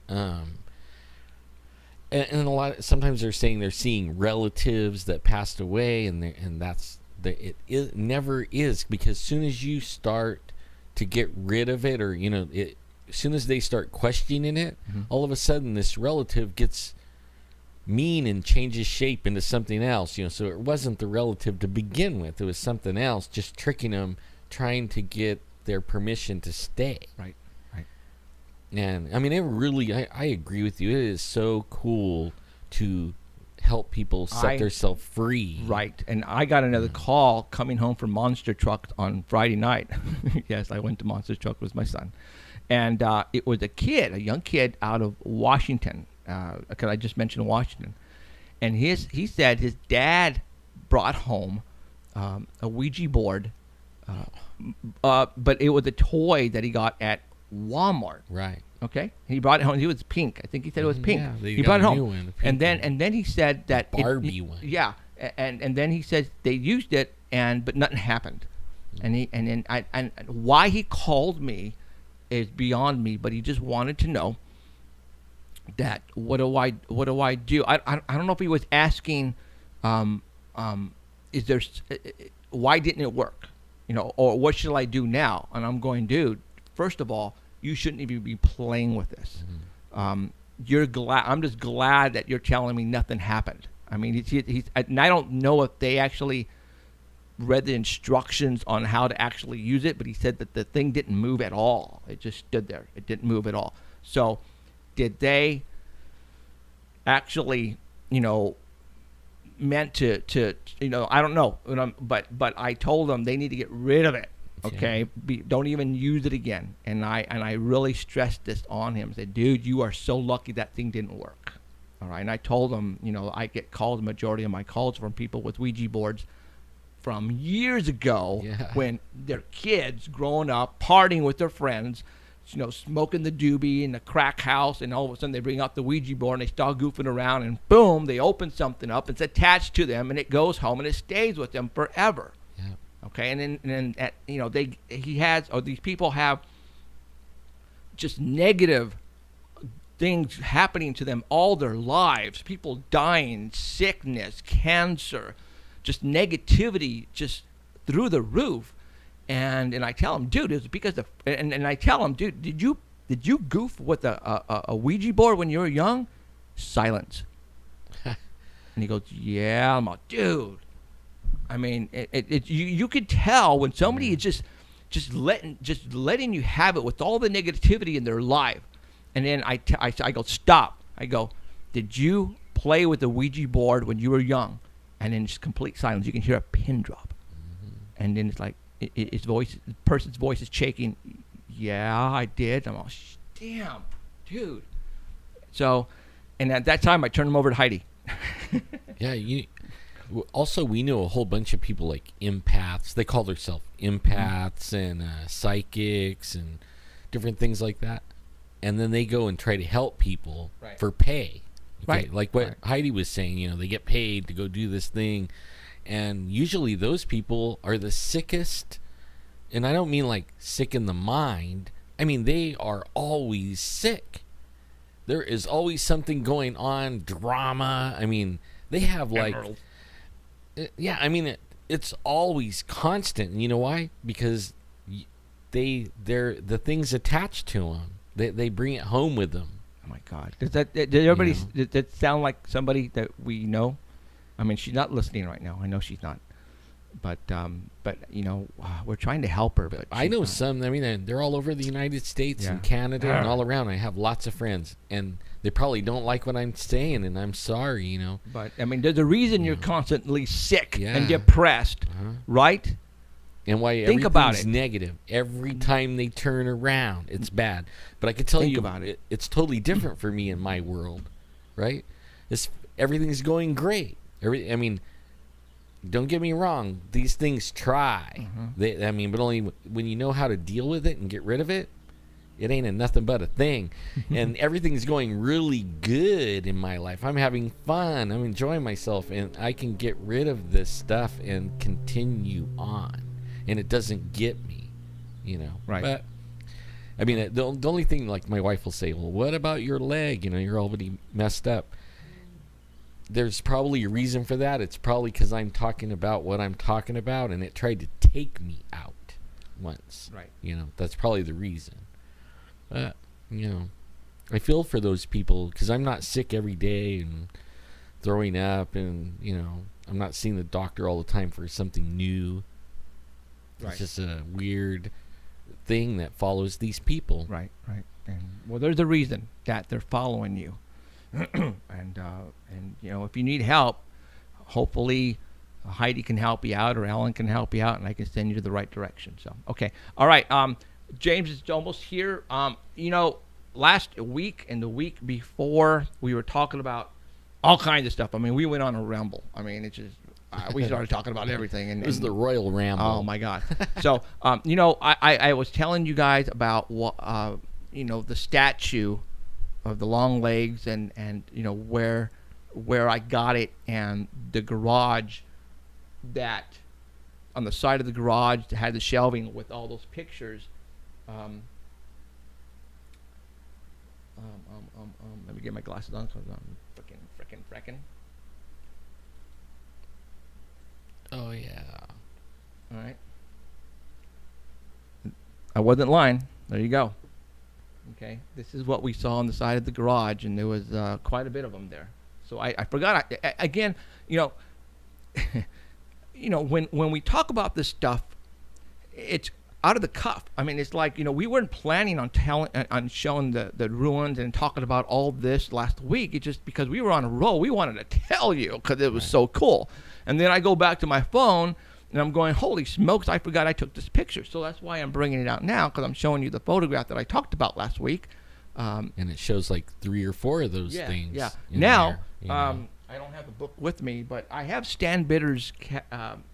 I purchased his book with all of the. And did I have it there? I saw it earlier. No, I think I placed it probably over there someplace. You know what's kind of cool is James Fox is coming tonight, right? And it was his producer for Chasing UFOs that we went out there, and that guy was like knew all about us, right? And I mean he knew when we got in the car after talking to him. Let's find out from James if Shane actually asked him what was going on. Yeah, because you know, you guys have to understand, when they were down here filming, obviously I didn't get to talk to him, and Alan maybe talked to him for a little bit, but they were busy. They're constantly filming, like 12-hour days, maybe even more than 15, that, 16-hour days, okay? Yeah. So it's not like we got to sit down and talk with James on a one-on-one to see how things were going. they're constant. They got schedules to meet, man. They got to go from one spot to the next spot, and then they're gone to the next case, and then we don't see them ever. It was like the like Shane. She rolled in like 2 weeks before they show up, before the crew and the cast and everybody, and it's kind of a little bit pressed. You're running around and looking for shooting places and getting permits and sending pictures back to their main office to see if they're looking at it and they're saying, nah, that ain't gonna work, go find a different place. Right. Or yeah, that'll work, get the permit. And then finally everything's all set, and the very next day all hell breaks loose. That's what like they call it wheels up. They say be here at 5 a.m. in the morning, and wheels up at 7, and so 5 a.m. You're packing cameras and batteries and food and all this stuff to go all day until like 1 or 2 in the morning. Right. And then it's like everybody rolls into the hotel and they're like, okay, be back at like 6 in the morning. You're like, what? Man, that's only like 4 hours. 4 hours and I still have to sleep, go home still. Like drive home. Crazy. So you only get 2 or 3 hours sleep, but and it was like that for 2 weeks straight, like bam, bam, bam. I don't know how you did it, dude. I do not. When I looked at you, you looked like you were on drugs, dude, smoking. Oh my god. Right now you need your rest, and back then, the way your leg was, I don't know how you did it, dude. Well, I just don't. I don't see how you didn't die in that 2 weeks. The Finding Bigfoot one, that one almost got me, and one night it was like 2 in the morning, right? And we started. It was the same company that did those guys that did the Finding Bigfoot. Only they sold it to Animal Planet instead of Nat Geo. Right. But you could say you worked for Nat Geo or Animal Planet, which is kind of cool. But like middle of the night, 2 in the morning, they're out, banging on trees and doing whatever they do, and then we're just sitting back at the truck trying to stay warm, and it's snowing and it's freezing, and they say you can't sit in the car and run the heater because the sound, like that we're having a problem right now. Right. The sound of the car idling will come over their microphones, and people will hear it, and then everybody's like, "Hey, there's a car in the background," But so you're over there freezing, and then we had a little falling out kind of with them, and I didn't, but there was this problem. Right. And they had me standing in the snow, and I'm out there freezing, and everybody else is at least in a car, right? And next thing I know, this Suburban pulls up, and it was Bobo, and he's like, "Get in." And it was so cool. Bobo got me in the car, and it had heated seats. It was actually the cast car. I wasn't allowed to be in there, and he saved me, man. I thought the snow, me and cold do not get along, right? I was really bad way. So now Bobo's my best friend forever. He's saving me that night, from the freezing cold. But yeah, we'll talk about that with James. Well, about the James schedule. just got here. He's inside getting coffee right now. So the shooting schedules are grueling, man. I don't even know how he was doing it. Right. Tell you the truth. So okay, let me tell you what happened. The man's den. Yeah, it is. It just needs more air conditioning. I love it. Yeah. I love it. Man, that is weird, you guys. As soon as James Fox started to talk, we went down on live stream. That crazy or what? Okay, we're back up, and everybody missed the Jimmy Carter thing. Oh, they did? Yeah, on live stream. Start from the Jimmy Carter. It's funny because you'd mentioned this. Okay, going back a little bit before that, I was thinking of the Jimmy Kimmel. Jimmy Kimmel, right? Should I mention that first? Yes, go for it. Yeah. Okay. Well, I was just thinking about it this morning, so it's funny that you mentioned it on the drive over here. I was thinking, I like the fact that Jimmy Kimmel has posed the exact identical question to 2 presidents, Obama and Clinton, but he doesn't seem to back it up with any good, solid information. So I wanted to arm him with some good, UFO 101 information. So I thought on the drive here, I should send him a copy of I Know What I Saw. It's being re-released, and for the first time ever with the quote from Steven Spielberg, which we're very excited about. which would have done a lot for I Know What I Saw 5 years ago. Right, right. It would have done a lot. Right. Now, but didn't you Like the lightning. Didn't you sell? Didn't you sell it though to one of the networks? Yes, but here's the thing. You know, I had a guy helping me do distribution, both domestic and international, and I had the quote. I had the Steven Spielberg quote in my hands, and I remember my dad saying, "Well, look, you know, possession is 9/10 the law. You should just use it." I said, "Well, Dad, you know, the way I got it through Larry King, and I just didn't want to step on any toes." So I approached Marvin Levy, who's the publicist for Steven Spielberg, and I said, you know, introduced myself and told him what I wanted was to use this quote, and he said, "Oh, we don't." He doesn't endorse films. I said, "Well, actually, I'm not actually really asking for an endorsement. I already have the quote." "You already have the quote?" He got really nervous, right? I said, "Yeah." I explained the situation. I said, "I actually have it in a letter form. I have the original, and it's very interesting, and it would do wonderful things."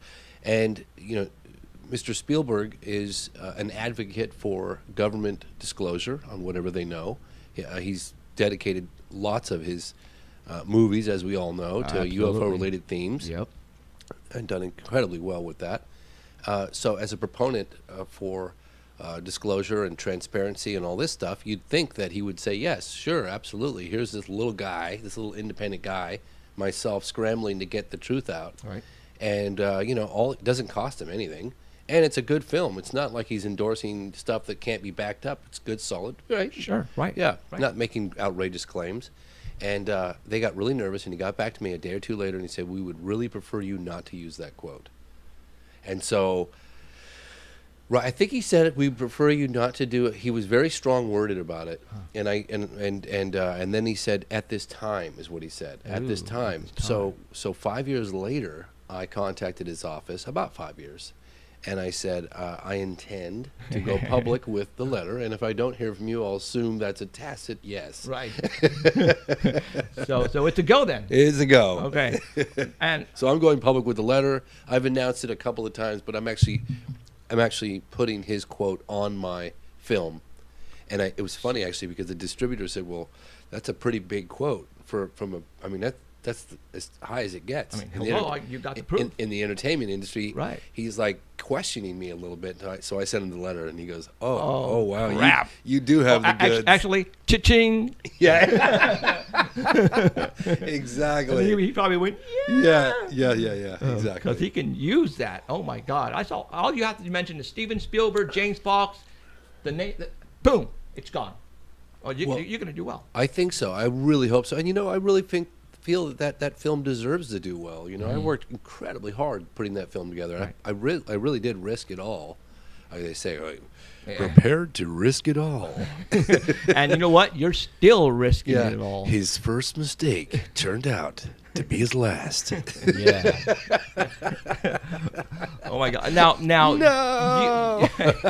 You know what? I mean, it's like us right now. I mean, you're still fighting your dream. You're going after it, dude. Just like we are. Hey, man, it's always scary. It is. It's always scary. It's always a financial hurdle, and that sometimes you have dry spells, and you just have to stick with it. And you have to know that you have to be persistent because that is the only thing, you know, that will separate you from the rest. Right. It really is. Quitters It's never tenacity. find out. They never find out. No. Yeah, and my dad said something to me. This is the best advice my father ever gave me. And my father was paralyzed from the neck down with multiple sclerosis, and that son of a gun never stopped. I mean, never stopped and never complained. And when I was putting together the National Press Club, you know, I kind of thought that I'd bit off a little more than I could chew.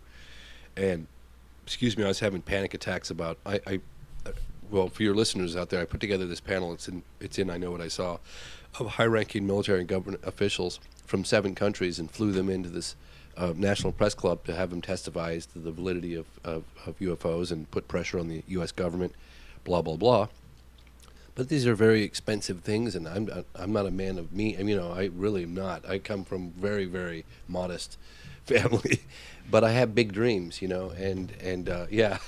And so there were times where I was panicking, you know, where am I going to get the money? Where am I going to get this? The camera? I mean, you know, like just the list goes on and on and on. I remember my father asked me in one of these panic moments, he's like, James, and his voice was kind of weak because he had MS. His diaphragm's kind of weak. James, what's the worst case scenario?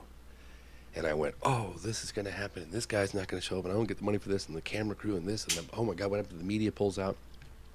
And he sat there very quietly, contemplating what I said, and he said, well, the way I see it, the worst case scenario is you never went for it. Oh. That is Well, really that good. pretty much just That's that- good. Yeah, that'll tell you. Okay. I'm gonna keep that Right? because there's times, that for me it's like that. Like I have this disease, and sometimes I get up and I'm like, I think this might be it. And it isn't because I don't want to You want do more coffee? anything. I'm good. You sure? Oh, yeah, Just- positive, yeah. Just can't hardly roll out.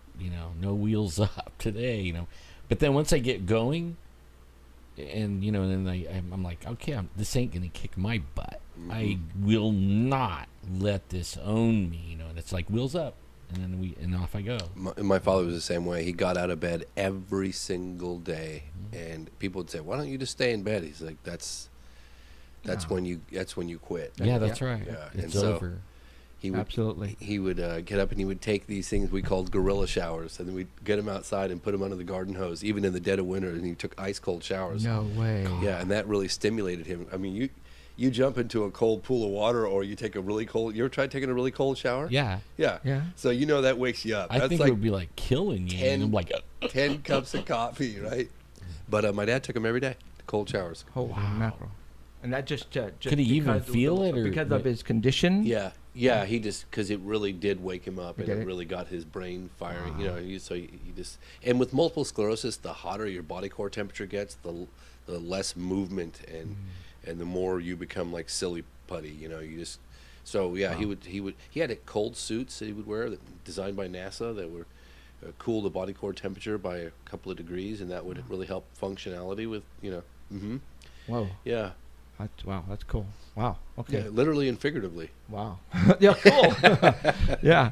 All right, let's talk about, like you're saying, your setbacks.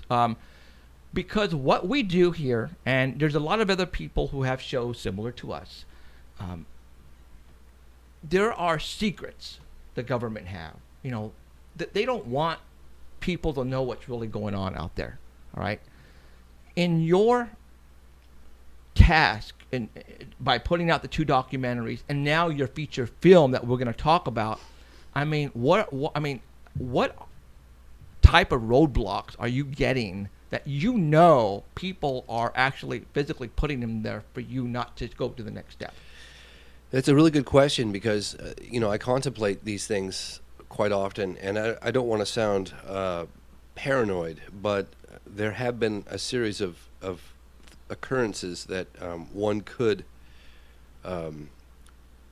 consider as some sort of intervention, I would say, because it's just too coincidental. But I wouldn't necessarily. I mean, I'll discuss it with you guys here, but I wouldn't necessarily, say definitively this is happening. But we had one of our investors that was, he was, pedal to the metal. This guy was really good investor. He was very, very into what we were doing, and very into pressuring and having disclosure and whatever it took. And the government came after his company and shut him down. Okay, so you could call that a coincidence, and it might very well be a coincidence, but I am highly suspicious. And then we've had a couple of other little instances happen that kind of made me raise an eyebrow. But since then, I don't want to sound paranoid, but I don't use the names, and we're very quiet about our new investor because, I don't know, man, call me paranoid, but I'm just... No, you have to be. 'Cause you know what? We're running into the same things, and people are tripping out and they're saying we're lying. It's coincidental. Let me tell you, man. And we don't even talk with cell phones like around us. Yeah. We get an ammo box and an AM radio and put it on like noise, static, and then drop everything in there and lock the ammo box down. Well, here's the thing, and I've said this to people in the past. If UFOs are real, if these paranormal things are real, which we know they are, the government. government wouldn't be doing their job not to be investigating these things, and certainly evidently keeping a lid on it. I think it's more of a question of, their fear of disclosure of things they don't know as opposed to what they know. That's my feeling. I could be wrong. That's just my personal speculation. I think that they know a lot. They know they're real. They have photographic evidence. They have all that stuff, possibly the craft and whatever. Right. But that doesn't necessarily mean that they know where they come from, why they're here, what they're doing here. So these are questions that would arise on a massive scale if the government came forward and disclosed a little bit of what they know. So that could be. I've talked to very high-ranking military officers that have told me that's primarily the reason for keeping the lid on it. And I don't think the presidents have access to any of this stuff probably since Eisenhower or that's just my personal. Well, I think you hit it on the head, and I'm going to tell you why.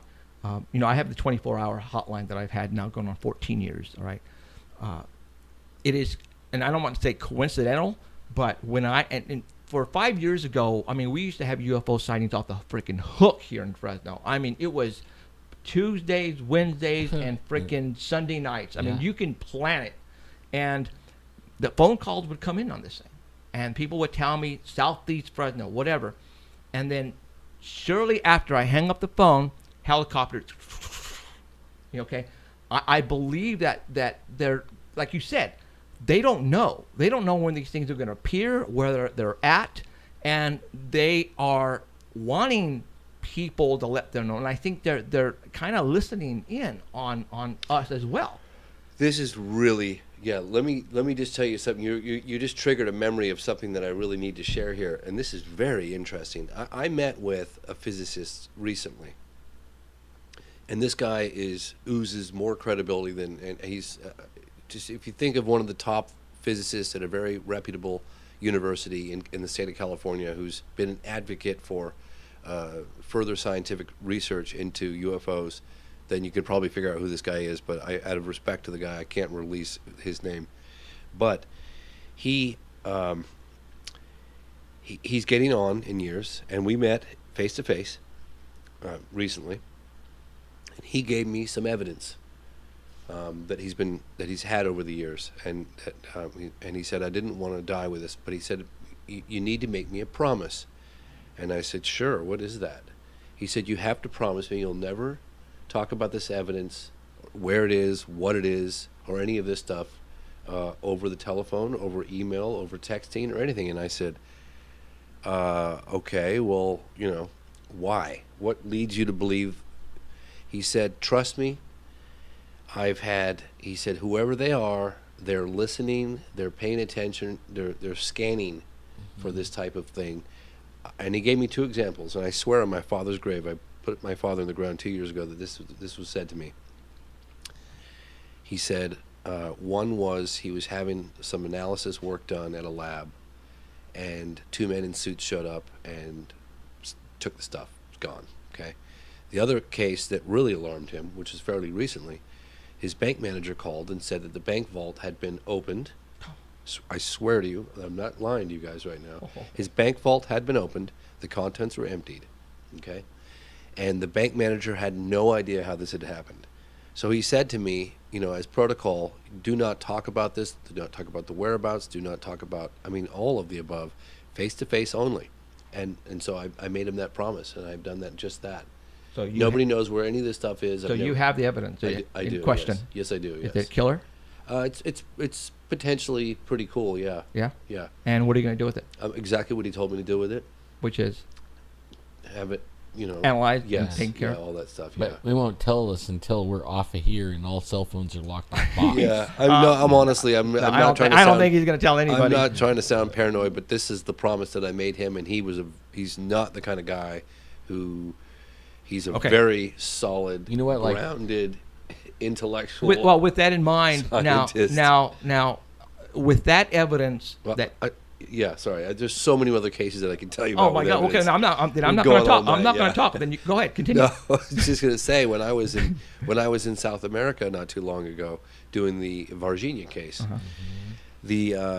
tracked down, and that was a whole story, just trying to get these witnesses to come forward. Everybody thinks, oh, they're out there trying to get the limelight, and these witnesses are coming forward. You have no idea how hard it is for me to get these witnesses to come forward. The better the witness, the more difficult it is to get them to come forward. Sure. I promise you. Sure.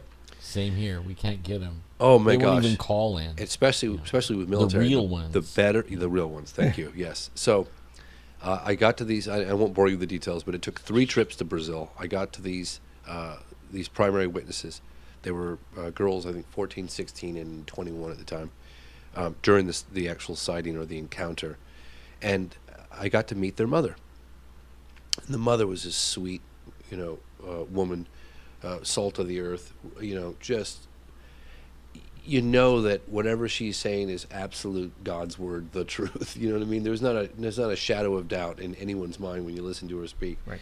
She said that 3 men in suits came to her house, and everything copacetic, y'all. Yeah. It looked like it stopped again. It won't play on here. So anyway, that 3 men in suits showed up at her house. I have this all on camera, and 2 of which were foreigners. 2 which were foreigners. One was a translator, and they had a briefcase full of American dollars that they opened up and said that this briefcase could be yours to get your daughters to go forward publicly to the media, say they were lying, say they saw something that they didn't see, and they could move to a different location, they could live happily ever after, this thing. And they showed up in a black car, in black suits, at her house, and she showed me the exact door they came through and everything. And so there's, Something's up. These examples go on. I mean, I could tell you from the Rendlesham Forest case in England. Deputy Base Commander had, again, an unknown agency show up. Agency showed up in Tehran, Iran, after the 1976 UFO encounter with General Parvez Jafari, with General de Brouwer in Belgium. Again, showing up, making inquiries, trying to get access to some of the evidence. This is happening all over the world. I mean, it's just ridiculous. And it's unbelievable that they're getting away with it, And I know it because I'm there talking to the witnesses. This is not something I read out of a book. Right. I mean, Mom told you, hey, some guy showed up with some money. Well, you hear this time and time and time and time again. And then I'm in Stephenville hanging out with Ricky Sorrells, who's one of the most incredible witnesses I've ever Police met. officer? Not the police officer. He was the deer hunter. The deer hunter. He stood under the UFO. Oh, I remember that guy. Oh, man, he's the best, one of the best witnesses I've ever met. He said he could have shot it. He could have shot it, He yes. could have shot it. Yeah, he's exactly. But only, what are you going to do? Yeah, if it shoots back. He looked at the metal on Yeah. through the scope of his rifle. He was observing the metal of the object hovering right above him. Right. But anyway, he was getting harassed by the local Air Force base, and he said, "Stop flying your helicopters over my house." They were lighting his place up at 3:00 in the morning with helicopters, waking up the whole family, dogs barking. I know, I was there, and I wasn't there the night the helicopters. I was there the next day or two. He was terrified, and he's a big tough Texan man, like living off the grid kind of guy, really cool. And he said, "Stop flying your helicopters over my property," and the military's response was, "You stop talking about what you saw." So it took me 6 months to get him to come forward. To get him to come forward on camera, he wouldn't do it. He told me the story off camera, and then I said, "Look, man, this is the best story I've ever heard, one of the best. Please, if you ever change your mind, please, Right. And 6 months later, I got a call, and I jumped on the plane, and I flew out to Stephenville, and I put him on camera. I think it's one of the best testimonies I've ever seen. I think it is too. You know what I mean? Yeah, it's one of my favorite ones. Yeah, he's a real guy. I mean, and most people, I think I saw this UFO was between the trees and this little light moved around. No, this guy stood under a UFO that was so big that he couldn't see the edges in any direction. Right. So do you think it was ours? No, I doubt it. No, No? I don't think so. See, I actually What, something think that big. Something that big. I think you I'm guys just got asking. sabotaged. I mean, I'm just asking. I think that show that we did when you guys came here. Yeah. I think that got totally Oh gosh, discombobulated, sabotaged. Yeah. All right, So all right, I got an inside look on that whole thing, so that was interesting. Well, let's talk about that then. Can you? Sure. Yeah. I mean, yeah. right? You have no connection now to that. No, show? I can totally talk You're good. about it, yeah. Okay. I mean, I think it was totally sabotaged from the gate. Well, apparently, National Geographic has a diabolical reputation for this UFO-related material, and I was sending copies of I Know What I Saw to some of the execs with the hopes that they'd watch it, because we had a golden opportunity, you guys. We really Right. did. And I understand that things need to be entertaining. I get that. And we're Yeah. targeting a smaller, younger audience. Cool, I get that. But if we could have had, some good, solid grains of information, and sprinkled in with entertainment, then as far as It would I'm be concerned, solid for every age group. yeah, not just I- young guys. But it could be entertaining, funny, and also really, educational. And I thought it was and have millions of dollars at your disposal. Right. Can you imagine? So it was a wonderful opportunity. But at the end of the day, they were far more interested in poking around at night with flashlights and not really getting anything substantial. I mean, the And that- amount of material that ended up on the edit room floor, and I was completely cut out the loop, man. I couldn't even go in the editing room. They wouldn't let me in Now, why is that though? I mean, because they probably knew they were hacking it to bits, and I would have screamed, hoot, and yelled. and- but all that evidence. I mean, well, look, okay. The execs at these cable stations really don't give a hoot. it's all about ratings. It's all about ratings. They don't give a flying rat's ass about, first of all, I don't think they even believe in UFOs. I'm probably sure they don't, So to them, it's all a bunch of hogwash. To them, Right. it's all about ratings. I don't necessarily think it's a huge conspiracy like the government's telling them to discredit the whole thing. I think it was they just discredited themselves. Uh-huh. They don't believe it's true. And, but the interesting thing is that we gave them, I worked so hard, tirelessly, to give them good content, man. You have no idea. And the photographer that was David West, who was incredible. He's phenomenal, he's man. the best. I man. love that guy. Love that guy too. We've been working together on this new project, so Really? that was the best thing that happened to me. Yeah. And hang with you guys too. But him and I were lamenting over a beer a year or so ago. We were actually in Brazil. He's the photography that he used in that techniques and stuff that he used on National Yeah. Geographic. He's been using for 701, which is kind of cool. Yeah, he's really my good. gosh. Man. But anyway, you he just was can't let saying him get around ducks or nothing. he was you saying he was saying that God, James, all the good material that we got that just never saw the light of day. And I said, David, I know, man, believe it breaks my heart. It really does. Well, now since you have or you know about all that great evidence, I mean, Oh yeah, well here's the thing. Yeah, no. In a lot of ways, I learned a lot. I made some great connections. I've cultivated my own skills, with editing and shooting. Like now, I have my own really high-end camera, and I've spent the last year while I've been raising my son.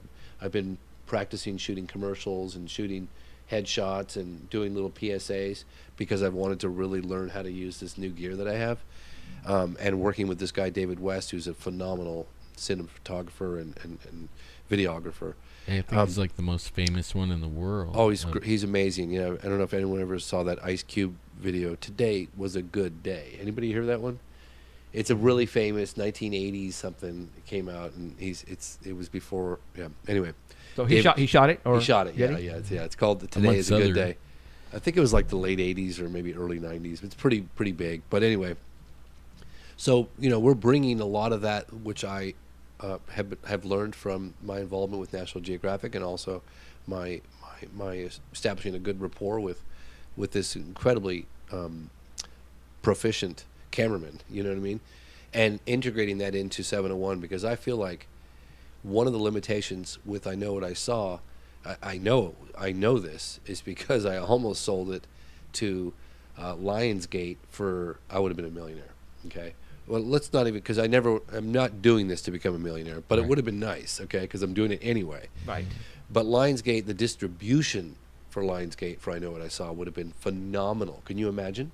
But would they cut it all up and make it not No, they were yours? gonna. No, they loved it just as it was. But the problem was that the production values were not up to par, and so they took a pass on it, which just broke my heart, because the head of Lionsgate loved it, and then he passed it to the technical guys, and they just chewed it up and said, "This is too," and and What can you do what with the can budget? I know. You I know. know? That's why I'm getting my my own gear and hiring. We're not making that same mistake twice. You look at the production value with 701, and it's top notch, man. We're shooting on Now, C300. 701. People are going, what the hell is 701? 701 is the number that symbolizes what this film represents, and that is there were the United States Air Force investigated UFOs from 1947 to 1969. 12,618 cases were investigated, out of which 701 remained to this day unexplained. And that's not necessarily because of a lack of data. They just remained unexplained, like the Socorro incident, for instance. Okay. Yeah, so that's 701. So it's symbolic of that core 5 or 10% of UFO cases that defy a prosaic explanation. Okay. So you are filming a motion picture Yes. of UFOs sightings. Yes. I mean, we're doing. It's interesting actually because I'm involved with a much larger kind of crew, and it's a feature film, and then it's a hybrid feature documentary, and then we're doing 4 documentaries to write on the coattails after the film's released. But it moves a lot slower. When I'm doing my own production, like with Out of the Blue or I Know What I Saw, even with a small budget, I could keep the wheels turning. But with a production like this, because we have like CAA behind us, which is Tracy Tormes, we're top agency, creative artist, the same agency that represents Steven Spielberg, because we have them. Tracy, in order to get the Writers Guild and CAA on board, Tracy needs $250,000 just to write the script up front, just to write the script. So we're in my view, normally the way I would operate, if I needed a script, I'd write the dang script. I don't need $250,000 to write a script. Right. I'll sell the script and pay myself when the script sells because it's my movie. What do I care?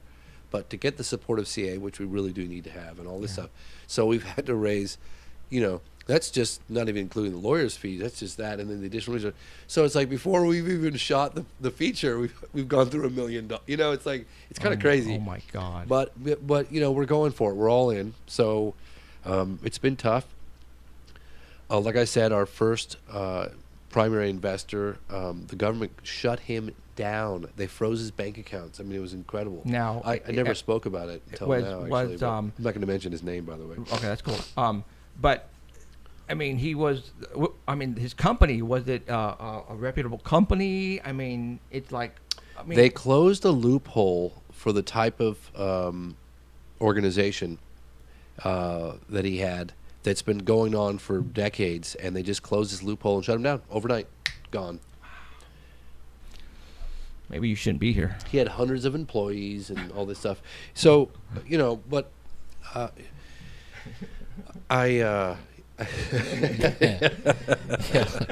well, he was doing stuff. He was kind of arrogant, I gotta say. Yeah. He was going after like ex-CIA guys, and he was throwing a lot of money around. I mean, a really great guy. I have nothing but respect for him, but he's new in the field. He was throwing a lot of money around, and he was not afraid at all to question the government. And he was, it was amazing, actually. You imagine a guy who's making $1 million a month gets behind you what you're doing and then starts throwing a lot of money at you, and a lot of money at the problem. Because I tell you, man,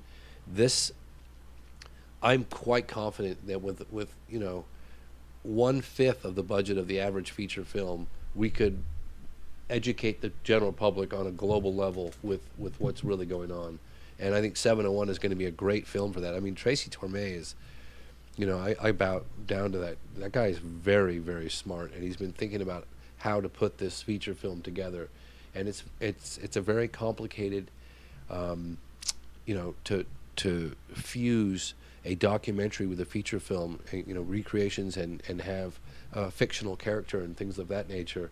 It's a very challenging thing, and he's been he's storyboarded the whole thing. We have the, but keep in mind that once the feature film is released, we have enough material as of almost right now, not quite, almost there, a couple more months, for four 1-hour documentaries. So we'll have a 4-hour special.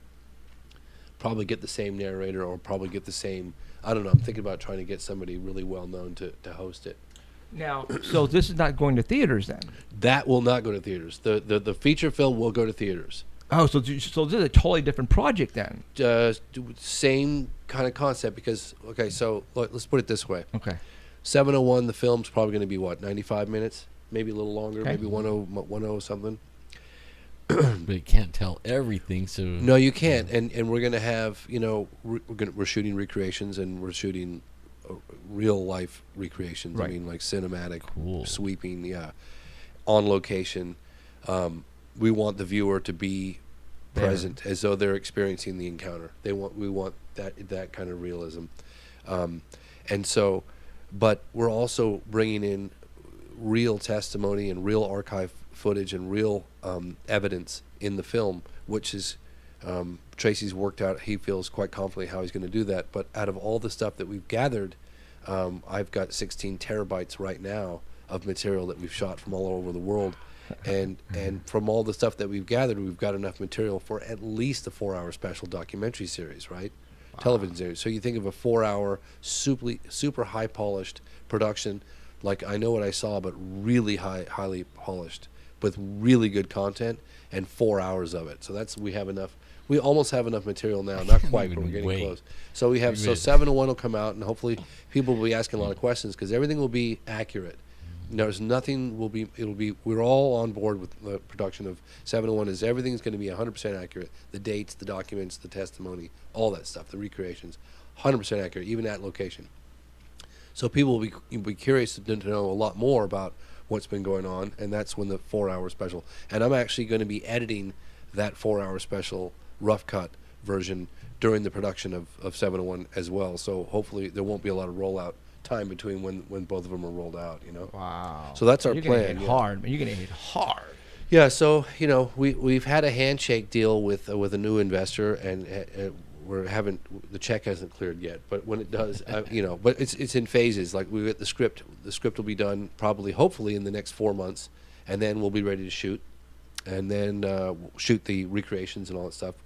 And while Tracy's writing the script, I'll be traveling around and doing some follow-up interviews for the documentary side of things. And so it's quite a project. Wow. It's quite a project, and it's going to take a few years. It's Yeah. not going to happen overnight. I mean, out of the blue, it took me 7 years, right. 5 years, and then an additional 2 years. So, what I was saying earlier is that you can't. You got to set your sights high, and you got to just keep at it, and you got to chisel away every day, Right. and make it happen. And don't give up. No, don't give up. Exactly. Yeah. Wow. Yeah. Like I remember, like what shocked me is like I eat up the UFO stuff, right? Like ever since I was a little kid, and we were standing out in the hotel, and I never met anybody besides just a few people that knew about everything, like just about every sighting, and then you went and met everybody too. That's what blew me away. I was like, dang, man, not only did you know about all of it, you actually talked to the actual people that were involved in it. And That's exactly, that's a really good point, actually. You say that because I'm constantly getting, especially if I go on a TV show or something, you're getting criticized or questioned. Right. Yeah. And I say, What look, do you let me, know? look, I'm not an expert like, someone like a Stan Friedman or something. And I don't have I'm not a walking encyclopedia of knowledge. But the cases that I do know, I didn't read about it. I actually went and met with the witnesses and talked to them about it, and met the military guys, talked to them about it. So what I do know, I really know what the beep I'm talking about. Right. You know what I mean? And that goes for us too, because we're not just talk show hosts. We're Yes. effing investigators. Yes, you get out there in the field and do it. Absolutely. Yeah, so that's why when people, give me this, I was in Phoenix, Arizona in '97, right after it happened, questioning witnesses and filming witnesses and all that stuff. I followed up that case for 10 years. I worked on that case. Right. And I went to Phoenix probably 10 times. So when someone says, flares, I was like, you're out of Bite me. You're out of your mind. Well, man. the thing is, see, that there was, but only It was over the Barry Goldwater range. Right. 10 There was- o'clock. did that so that they could discount what really happened. That happens here. Yeah, that, they're- like Oh, dude, it's crazy. It's we crazy. get like somebody will call and say, "Hey, man, there's a triangle," right? Right. And then we'll we'll be yeah, out. yeah. Everybody will be outside, and we'll be outside, and everybody's looking, and then we missed it. Right. You know. But 30 minutes later, here comes these jets. in a Lemoore, triangle formation. triangle formations. Only with one flashing light on each one, right? In a triangle, and they fly over a couple times, Right. in an hour. Yeah. Right. And everybody goes, So oh, it everybody's, was just jets. It was oh. just jets, right? So- but I believe the people. Yeah. Of course, you Especially guys. when they say the triangle was being chased by some jets and eight people saw that. and you can't see the stars Well, when it went over. Right, yeah. It blacked out the stars, yeah. No, it's absurd. I mean, You know, a lot of people don't know. I You know, when can't when believe you this talk thing. about the Phoenix lights, they think it was just the stupid flares over the Right, mountains. yeah. yeah. Nobody has no clue that there was another craft coming over, and people saw that. Well, I interviewed Thousands of people. I interviewed a number of people that stood directly underneath it. I'm trying to remember the mountain peak. I'll think of it as the Squaw Peak. I think they've changed the name since then. But in any case, this whole family, I mean, the son, the two daughters, and the mother. The mother was screaming at her husband to get outside, and he was on the phone. Honey, I'm on the phone. She's like, get outside. She said she didn't. She couldn't take her eyes off this thing Right. to run in and grab him. Right. Which I don't know if I would have done that. or not, I but don't think. No, I would have stood there watching it. She did. Screw They my stood there. husband. So they sat there. They said this thing was flying so slowly and so low that it looked like it was going to land, and it was so huge. They said it was like a floating city. And the son, he said he got down on the front lawn and he got on his back and he looked up. He was lying down. And he looked up at this thing and he said he could see compartments in the metal of the craft, like compartments, and it just floated right over the top of them really slowly. They said the whole sighting was about 5 minutes, but they said they thought it was coming in for a landing at the airport or something, you know, You imagine that, and that more people would be, you know, talking about it. right? I mean, come on. Can you imagine an airport the size of a city it would need to Well, land? let's Yeah, talk I know. about that. Okay, something like that. Our government is pretty smart. All right, they're not going to fly a citywide freaking whatever that thing was over a populated city like Phoenix. I mean, they're not that stupid. So obviously, I don't think it was ours. Well, unless they can cloak it, and they do it all the time Yeah. anyways. Or and then not if they something went came- wrong with that cloaking thing, you know, and then they're just floating What- along, okay, and then one James, of the captain goes, "Oh What do my you- God, was they it can ours? see Or what do you us." think? I mean, something that big. All the witnesses that I talked to said it couldn't have been ours. Right, 'cause just because There's no way. just too big, and the technology. They said it looked otherworldly. Yeah, there was no no question sound. about it when you looked at it. It was otherworldly.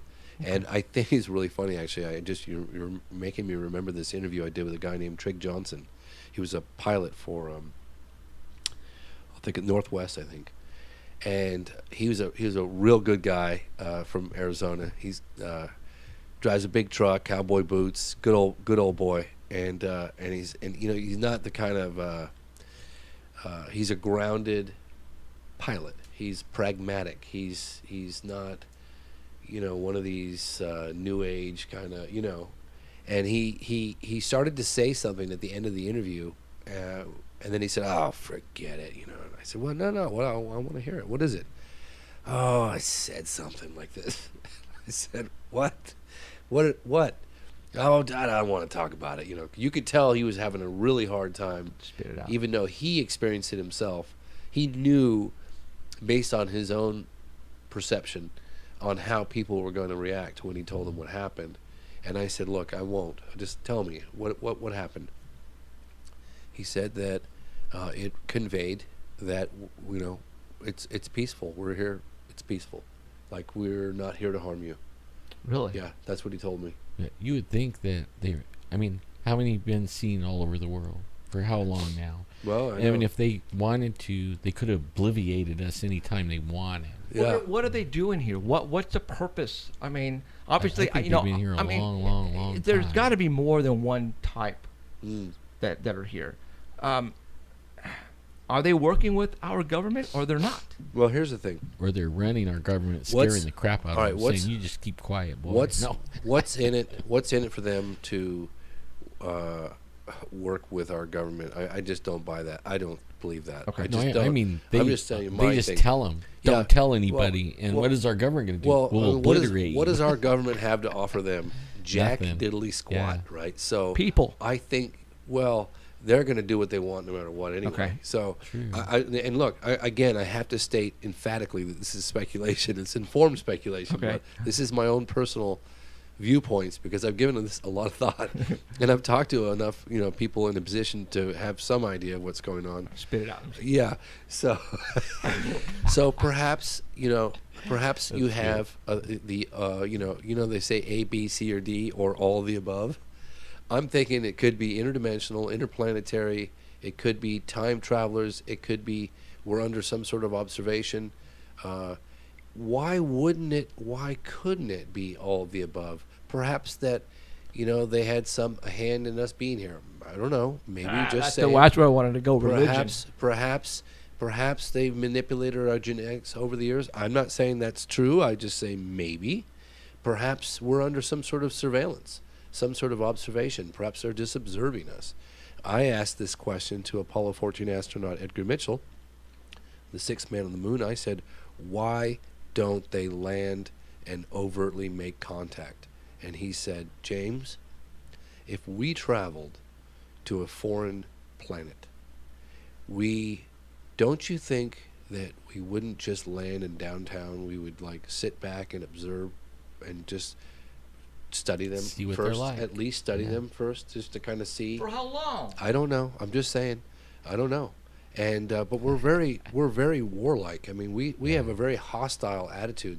You want to go and you want to talk about why the landing happened in Rua, Zimbabwe, with those 200 school children, 150 to 200 school children, and the contact was made. School children are innocent. They don't have any weapons. They're not judging.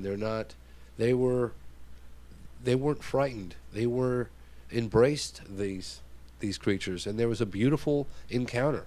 And the way these witnesses described it to me, they had 20 years to think about it, because I got to meet these witnesses after the fact, was that it was like if you're in the middle of the wilderness and you come across a pretty strange wild animal creature. Bigfoot. Yeah, they said there's that moment of curiosity where you're just observing one another in this environment, and it's almost like time stops and you have eye contact, and it's a curiosity. It's an innocent curiosity, and that's what it was like, the encounter with the school children. But we're not like that. I mean, when they come into our airspace, and every military officer I've ever talked to, we fire at these things. Yep. And That's like the stupidest thing. it's very, man. very hostile, and they're not showing any indications of being hostile, so why would we? And they don't even hurt them. I mean, don't you think that if they could fly... How many wars are going on in this world Yeah. right now as we speak? We're killing each other.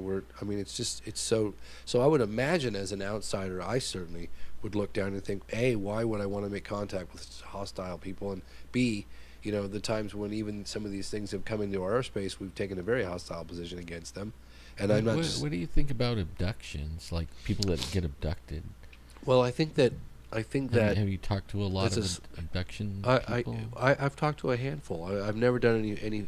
In actuality, 701 is my first project related to UFOs, where I actually delve into close encounters of the third kind. Because if you look at my previous works, it's only close encounter of the first and second kind. The first kind is observation of a craft. The second kind is some effect on the environment, or burned face, or a photograph, or something like this.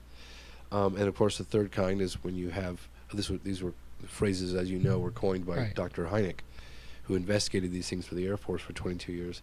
But actually changed his position. Yes, absolutely did a 180. Yeah. But and one of the cases that made him do that was Socorro, New Mexico, the 64 case.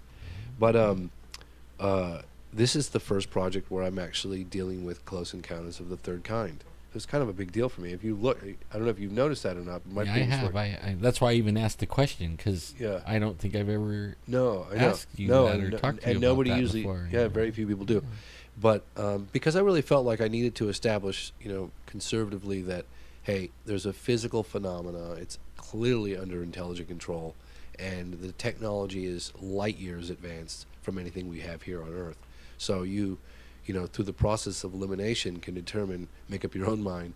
If it's not us, then it's got to be somebody else.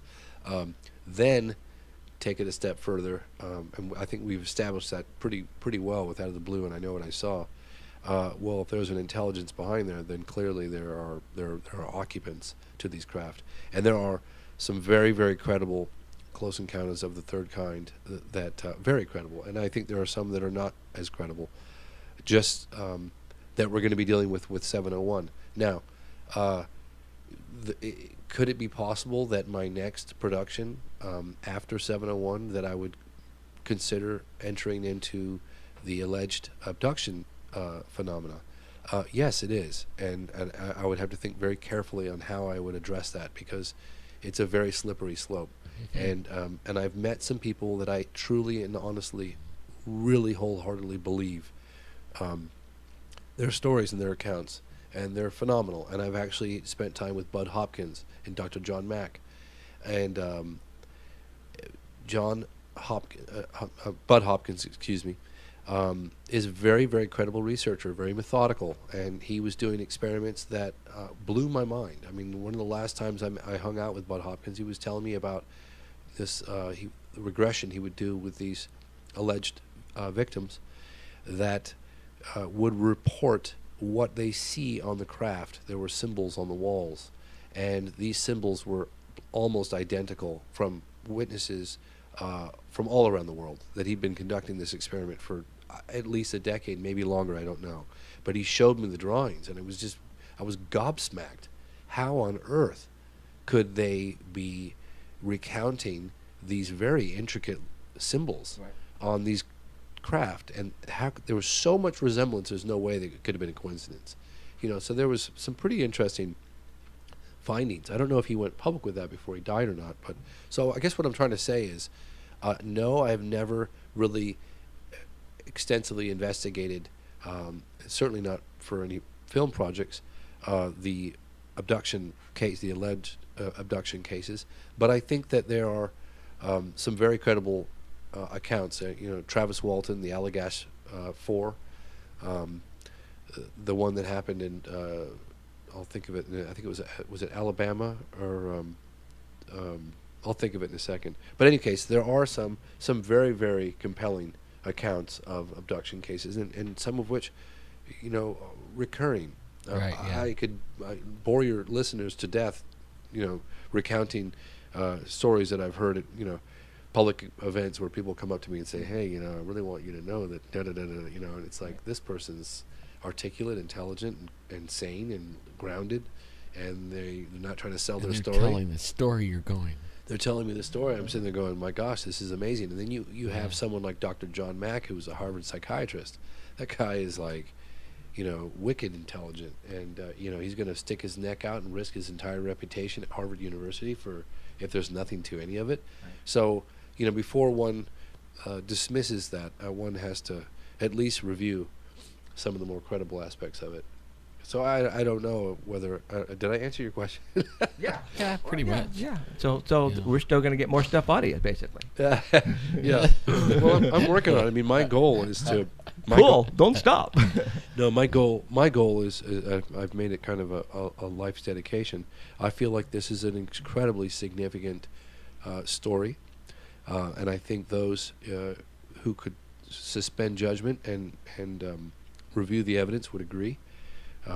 It's worthy of a feature film. It's worthy of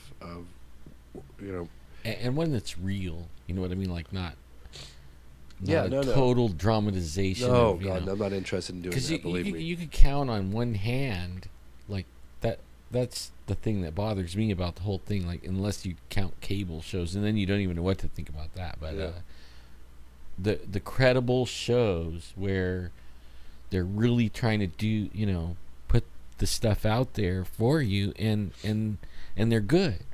You know what I mean? I mean, there isn't many. I mean, and yours is like in the top 2 of those out of the 4 or 5, that I could think of. I mean, I would go to those first because it was really done well. Like really researched, and it's a miracle that we got those done. Yeah, I believe shy it, of a miracle. I mean, wow. And here you go again. Yeah. Well, I try to step it up doing every time. that at all. The only thing they have now is I think there hasn't been a motion picture about UFOs.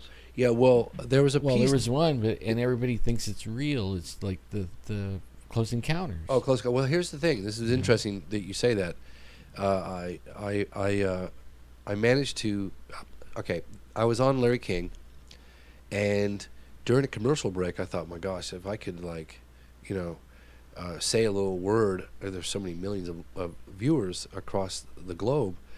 This would be a golden opportunity for me to kind of get a little word out to what I'm looking for.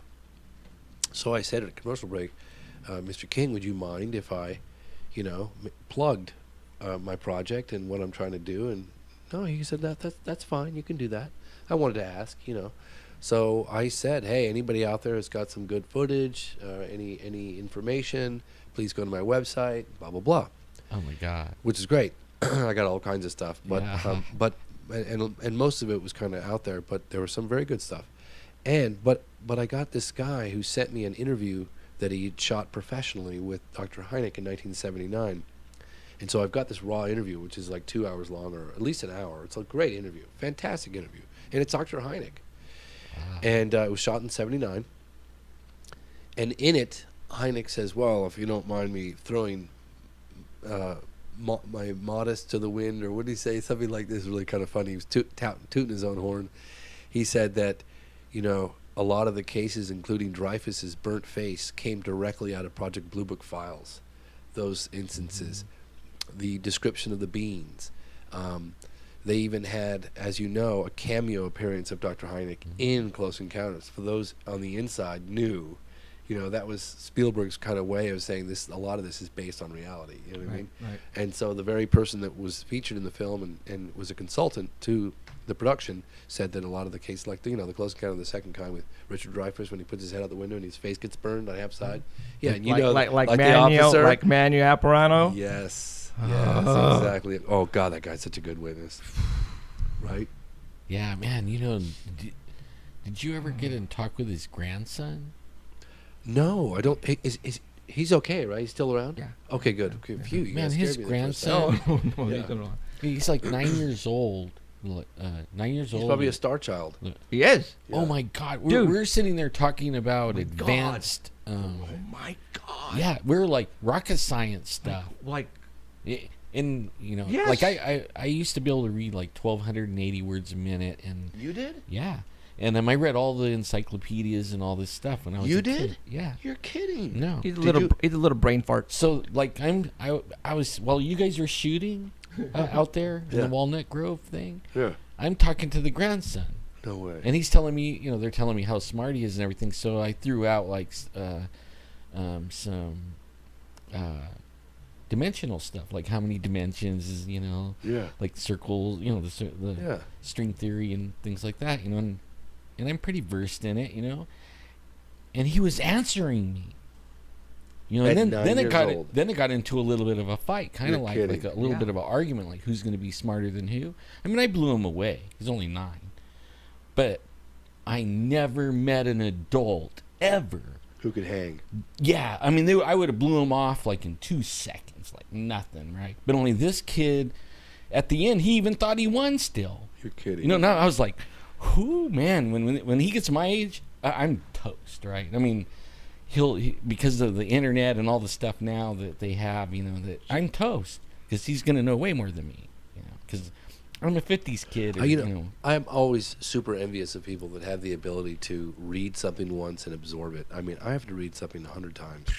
However, when I meet a witness, like I spent an evening with Travis Walton, I want to meet that. oh my God, let me tell you, I said to him, he was in the film Fire in the Sky for the listeners out there. I said, Travis, I'm so sorry. We're having dinner together in Snowflake, Arizona. I think it was like 2012. We were going to go out to the site the following day, which was, my God, is that a remote spot, even by today's standards. It is in the middle of nowhere, okay? He would have been dead if they dropped him off back out where they picked him up. But I said, So they Travis... wanted him alive. Yeah, they definitely wanted him alive. Huh. And where they landed strategically and dropped him off was the perfect place to minimize any possibility of exposure. Those guys they did it right. But anyway, That's interesting. I said, going back to my memory problems, reading stuff, but I closed my eyes and I said, Travis, I'm so sorry to ask you this because I know you've done it a million times, but please, I want to hear it from your mouth. Would you tell me what happened when you aborted the craft? And he said, yes, I will. So I closed my eyes, and I just recreated the story. I turned the words into visuals, so I was living exactly as he experienced it, and every detail. And that's how I memorized the Travis Walton thing. Is I didn't read it. I lived it through him. Experience. Do you know what I mean? Oh yeah. It was incredible. Oh yeah. It was an incredible case. Anyway, sorry. I digressed here. You can start your own. How come a network has not come to you to this day and offered you a show of your own? Well, it's So all of the want to shut him up. you like, have hey, you want to up show? here. No. Here's the thing. Here's the thing is that I actually did get that just happened just recently. There's a network trying to create the real life X-Files, and they contacted me, and I said, I had it on speaker, and my fiance Rebecca was in the room listening, and I said, oh, thank you so much, but I'm not interested, and hung the phone up. Hey, let me finish. And Rebecca looked at me and she said, honey, what are you doing? I said, well, I'm living the dream project right now. I mean, granted, we're having to raise more money, but this is what I really want to do. This is my dream right That's now. a distraction. Do you think maybe it was done on purpose? Well, hold on. So here's the interesting thing. So then Rebecca said, yeah, but I mean, come on, it's a golden opportunity. And I said, well, do you really want me gone all the time? And I'm not going to be able to see my son. I mean, she said, well, you can go for like weeks at a time and come home, right? So she said, well, just audition for it, And so I said, all right, So I think I sent the guy a little email back, and I said, hey, provide if it was going to be done this way, and I might consider it. He said, yeah, what would you consider? Blah blah blah. So I auditioned for it like a week ago. So wow, okay, whatever. An X-File. They said they were creating the real life X-Files. That's what they told me. The real life. Yeah, they wouldn't give me the Nobody can do network. it It was a but big you, though. network. They didn't say, he didn't reveal the network. He just hinted as to what network it would be. So whatever, I auditioned. Who knows? But I had to be honest with you guys. That's not really my objective. My objective right now is to get 701 done. I've got 4 hours of documentaries to button up. Right. It's a colossal undertaking, and that is what. And once that's done, if I want to have a little fun with a TV show and my name is out there even more after this production on a bigger level, I might have some fun and do it, and I want to get the word out, and I want as many people to know what's going on as possible, because I feel like everyone has a right to know what's going on. Yes. It pisses me off to no end that they've made the decision that they're putting the clamps down with our taxpayer dollars, and they're denying the world this information. Yeah. It's unconscionable in my view. And they'll mess with you and mess with you. Oh, I mean, dude, they we get destroy. messed I mean, with. no question about it. Like when they're probably we having were- fun doing it. Well, look, what was that documentary that just came out that proves that the Air Force is doing this? There were the insiders doing it came forward. Come on, guys! It just came out. It's on Netflix right now. I think I know what you're talking about. Oh, if I wasn't, I'm sorry. I just got over a head cold, so my nose is a little stuffy. Excuse me. And my mind is not as crisp as it should be. Where's mine? I'm so tired. Come on, guys! It's on Netflix right now. Yeah. It just came out. It's about a And 1.5 I hour watched it piece. twice, It was done too. by a couple of British guys, and I haven't it's. had time. I've been doing this. You heard of it? You know what I'm talking about? Tracy Yeah, 'cause Torme is in it. It's been all over the internet. Yeah, it's all over the place. Facebook and It's all everything. about the government representatives of the Air Force, Doty, I think, stepping in and manipulating witnesses, manipulating Linda Moulton Howe, manipulating.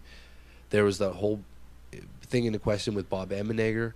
I mean, I tell you what. I mean, I've looked into the Emenegger and Alan Sandler story with UFOs, past, present, and future. I've done extensive research on that case, and I believe that a UFO landed at Holloman Air Force Base, which I didn't believe it before, but I do now. And coincidentally, it was right around the same time that Socorro, New Mexico case happened. Socorro, New Mexico is a stone's throw from Holloman Air Force Base.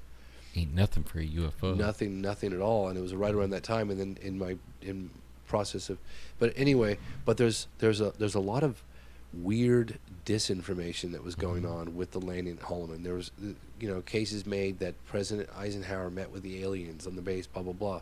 So you start hearing those cases, you're like, well, whoa, wait a minute. This is muddy in the waters. You did one, I can't remember, Gordon Cooper, I think? Yes. That was Edwards Air Force Base. Oh, okay, Yeah. yeah. And, Yeah. I mean, they landed, and he was like, I looked at the film. footage. and Yeah, that was Edwards Air Yeah. Force Base.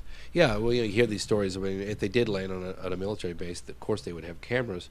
Yeah. And so, anyway, the Holloman Air Force Base case that was talked about and the illustrations were made in that film, UFOs Past, Present, or Future, I didn't believe it initially, but I do actually believe that it happened now. And I've actually talked to one person who saw the film footage. Not just that actually saw it. It's very strange. But he has weird ties with the CIA and, Right. and that sort of thing. And I know that because I talked to Stanton Friedman, who was flown in for some PR around the time of the release of that film, and a later version of that film. And Stanton said that the check he got from the organization was a known front for the CIA. And Stanton's a credible guy. I totally believe him. And I said, well, it's interesting you should say that because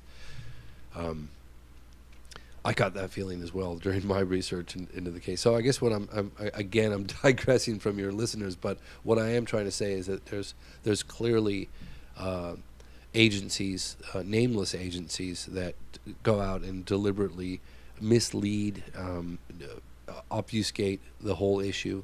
There's disinformation put out there, but at the core of that, and if you could sift through it all, there's a very, very solid evidence and wonderful cases to provide a very strong argument that we are being visited. It's like when we were filming out there, and we were telling Shane, I don't know if she talked to you about this, but there's these vans and they're following us, right? And we're putting our phones in an ammo box, and we're doing everything we can not to tip anything off, you know what I mean? And she gets pulled over at the airport, and from that moment on, that was before you guys even touched down here, she was being followed, and she was held at gunpoint at the airport, and for a while, because she stopped at the airport and asked a question at the gate, right? And then they followed Shane, her. our production person? Yeah. Oh, Yeah. Really? And then when we got out, when we had the FLIR truck and everything, and that was so cool. Do you that white van that you guys filmed? Yeah. Do you think we actually put that van in the levee No. to come out? No, I didn't. I never thought that. Actually, the van is Why would I being think still that? seen I don't know, because today. it was just freaking. Is it really? We go up to the levee to find to try to find something, Men in Blackish thing or whatever, and this freaking white van comes out of the levee. Yeah. It's like, are you Remember those effing two kidding witnesses? Remember those two witnesses that said the same thing? It was a wonderful young couple. I think she just had a baby. Oh yeah. They saw the one where the crash, the UFO. me? Justin and Eva. Yes, exactly. Yeah. Well, they had mentioned a white vehicle. I think parked across from their. Yeah, They saw a white vehicle yeah. too. They hounded them for a long time. They were going in their house and moving furniture. Look, and I've got an interview with one of the earliest witnesses, not earliest, but close to that, on camera that was done in the 80s. Excuse me. It's the Trents, Paul Trent and his wife. They had the McMinnville, Oregon I think I UFO heard of that one. sighting. So they both saw the UFO in broad daylight, and they took 3 phenomenal photographs. They call them McMinnville, Oregon photographs, the Trent photographs. You can look them up on the internet and see them. But she had, in 1950, a man in suit, unmarked car, show up at her house, harass her, and then even came in on a number of occasions and very forcefully came in and ransacked her entire house looking for further evidence. And I had this little old lady on camera talking about this. And this is 1950. You had the Rex Heflin, I think was that 65 UFO over California, those UFOs he took. He was he was like a road worker. His job was to identify potential dangerous potholes or things in the road. And he had a Polaroid camera with him, so he could document what it is that the problem and then get it fixed. He took those photographs of a flying saucer. Look him up, Rex Heflin, 1965, I believe, Santa Ana, California. And he. Okay, that black and white by the old wooden house. No, it's that out on the street over the road. It's the Rex Heflin. Look him up. They're great photographs. I know. As soon as you mentioned Santa Ana, okay. So, but I know this because I interviewed the woman who's now in possession of I actually got to touch them. It was incredible, of the Rex Heflin photographs. And the woman who's in possession of those photographs, I interviewed her, and she was good friends with him. And she said that I took high-res scans of it too, so I'm going to get those printed out. Yeah, no, I have the highest res scans of the best photographs ever. But anyway, she said that there was a vehicle parked out in front of his house. This is in the 60s, and it had a purple. These are very grounded people. Again, I have to say this, but there was a white, like cake, the equivalent of a K car. I don't know what it was back in the 60s, but on the inside they said there was a glowing purple light that was glowing from the inside of the car that Rex could see. And when this thing was turned on and the car was parked out front, his radio would act funny, and there was something was going on, and that they eventually showed up at his house and said that, I believe they said they were from the NSA. I believe that's what they said. And they were there to examine the photographs, and he gave them the photographs. And those photographs disappeared for the better part of, I want to say 30 years, but I could be exaggerating, but I want to say 30 years. It was at least 20, and I think 30. And then he gets a phone call shortly before his death. Excuse me. And phone call says, check your mailbox. He goes out to the mailbox, and there are the photographs. They were returned 30 years later. And there was writing on one of them, on the back of them, yeah. But the interesting thing is that, the name that he gave when he was trying to contact the military was like, no, that agency doesn't exist. But somehow, some really funny way, I don't know why, but they returned the photographs to him 30 years later. Then he died, and before he died, he gave them to this woman, Anne. I don't want to reveal her last name, but I interviewed her, and so I said, will you bring the photographs, I really wanted to see them. She was guarding them, like, don't look, go, I was like, can I won't touch the image, can we touch them? I'm looking at these and I'm saying these came within 30 feet of a flying saucer, 60 feet or whatever it was. Incredible stuff. I haven't been that lucky yet.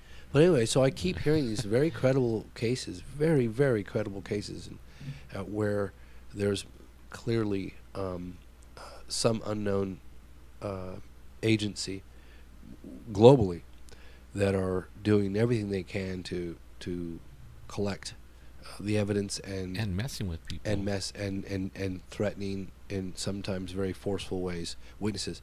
I could give you another example. I'll give you one right now. What the heck? Unless I'm boring you guys to death. Right. Oh yeah, I'm bored. Yeah. I was researching the Phoenix Lights case, and I was interviewing this woman, Frances Barwood, who was the city council woman at the time, that was on the receiving end of thousands of inquiries as to what the heck was flying over their skies of Arizona on March 13th, 1997. And so she was receiving a lot of inquiries from they were calling into the governor's office, Governor Fife Symington. And there was one in particular where this guy who was a former, he was a vet from Vietnam, and he said that one of his hobbies was, he would do filming of planets, and he listened to scanner radios so he can monitor the truckers and stuff. And he was on his roof at the time of the Hale-Bopp sighting, because remember that the UFO, one of the reasons why the UFO was seen by so many people in the state of Arizona was that the Hale-Bopp comet was out.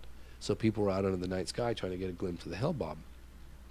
So he was on his roof with a camera and a tripod, and he was just listening to his radar, his radio scanner, I guess, and he was listening to the truck drivers coming up Interstate 10. And he said to Frances Barwood, hey, I started hearing these truckers talking about a UFO, and it was heading, I don't know if it was north or south, but it was coming in his direction. So I realized this UFO that all these truckers were talking about on their radios was heading my way. So I tilted my camera, and he said, this object flew right over my house, and I have phenomenal footage of it. Would you like to see it? She said, yeah, I'd love to see it. So they made arrangements that he was going to drop it off the following day at her office. About a week or so go by. She doesn't get it. So he calls her up about a week later. He said, well, what did you think? She said, what do you mean, what do I think? You're supposed to drop the footage off. He said, well, I didn't have to drop the footage off because 2 men from your office showed up to pick it up. She said, well, I didn't send anybody around to your office. So this guy, we confirmed that his neighbor saw a government vehicle pull in. I know this sounds crazy. Some of your listeners are probably thinking I'm nuts, but this is really happening. I'm telling you right now, this happened. So she said, I didn't have anyone come from my office to pick this up. And what this guy said was, and I didn't include this, and I know what I saw because I couldn't prove it. So as much as I wanted to put it in there, I didn't have anything. I had nothing. This film guy was gone. But they did ask him. He said that the crazy thing was this was in June, because there was an article that went nationwide. The sighting was March 13th, but in June, it could have been the 19th of June. I don't remember the exact date, but I think it was USA Today that published a front page thing on the lights over Phoenix. And the warm And soda? so it thank you. It catapulted the whole thing back into the limelight, and that's when the news went national. And so this guy contacted Francis Marwood right around the time, but he said the interesting thing was it was really hot because it was in June, and Phoenix, Arizona in June, he said it was over 100 degrees. These men showed up in black suits, and he said that it was really hot outside. He was thinking, what are these guys doing in black suits? And the only thing they asked him, he said they were quite daunting, they were quite intimidating, was, do you have any we're here from Francis Barwood's office, did you make any copies? And he said no, and he said I was quite relieved. That's all they came for, quite honestly. They took the footage, and that was it, gone. And I've heard a few stories like that we've talked to people about, like that. Yeah. They have these encounters with these guys, and then they lose stuff. Like now we tell people that, because Jeff has that 24-hour hotline number, and we get calls, like off the hook all over the United States. Well, and we tell them, you know what? Don't tell anybody. Don't text anyone. Don't email anything. Here's the thing. If you do call into you guys, you don't say, oh, my God, I've got the best evidence ever. Never, ever. I'm not kidding. Do not say that. Say, I really need to meet you for coffee. Right. That's right. Yes. And you guys go and have coffee face-to-face, and that's how you do it. Yes. And You leave your cell phone in the car. I promise you, we put out the $100,000 reward for 701. And I remember that. yes, and I got a number of really great things. But one in particular that I really, really was excited about was a former military guy in Brazil. And we have to wait for this? In Brazil. Okay, hold on. Before you go on, we're just about out of here, but can you stick around just a little bit more? Yeah, I can stick around a little bit more. Okay. All right. Art Bell, Keith, we're going to go for another 30 minutes. Okay for you? 30 minutes is great. Okay, we're going to go 30 minutes farther for you guys out there because, no, I'm not going to let him go yet. So, Keith. As long as you guys can deal with my voice, I'm good. Okay, and then we'll take you out to Denny's afterwards. Okay. Sounds awesome. Okay, Love all right. it. Okay, we're going at 30 minutes more for all you guys because I know you guys are loving this. So all all, right, all our Bell guys could go. Are they going to stay on? You know what, Keith? Is it cool? We're gonna continue on. Do you want us to go ahead and leave the show, or do you want us to keep on going, Keith? And I'm waiting for his response. Let me say one thing while we're waiting. Yes. I know what I saw is being featured in the Sonoma Film Festival. So if anybody's interested in going, the really cool thing about it is it's the first film festival in the nation to feature a UFO genre, which is really cool. So I really want to get the word out and hoping that many people will come to the Sonoma Film Festival, or at least tell a friend. I mean, it's nothing to come see the film. Where's that? It's the Sonoma Film Festival, and it's going to be on the 27th and 28th of this month of Where's March. Sonoma? I mean, refresh my Sonoma memory. is in wine country up north in the Bay Area. That's where you you just told live. my wife wine country. Oh my Yeah. God. That's where you Whoopsies. live. By you. Exactly. It's like an hour away from where I live, kind of inland. It's beautiful. It's a beautiful area. Yeah. Yeah, Inland, in the wine country. Yeah.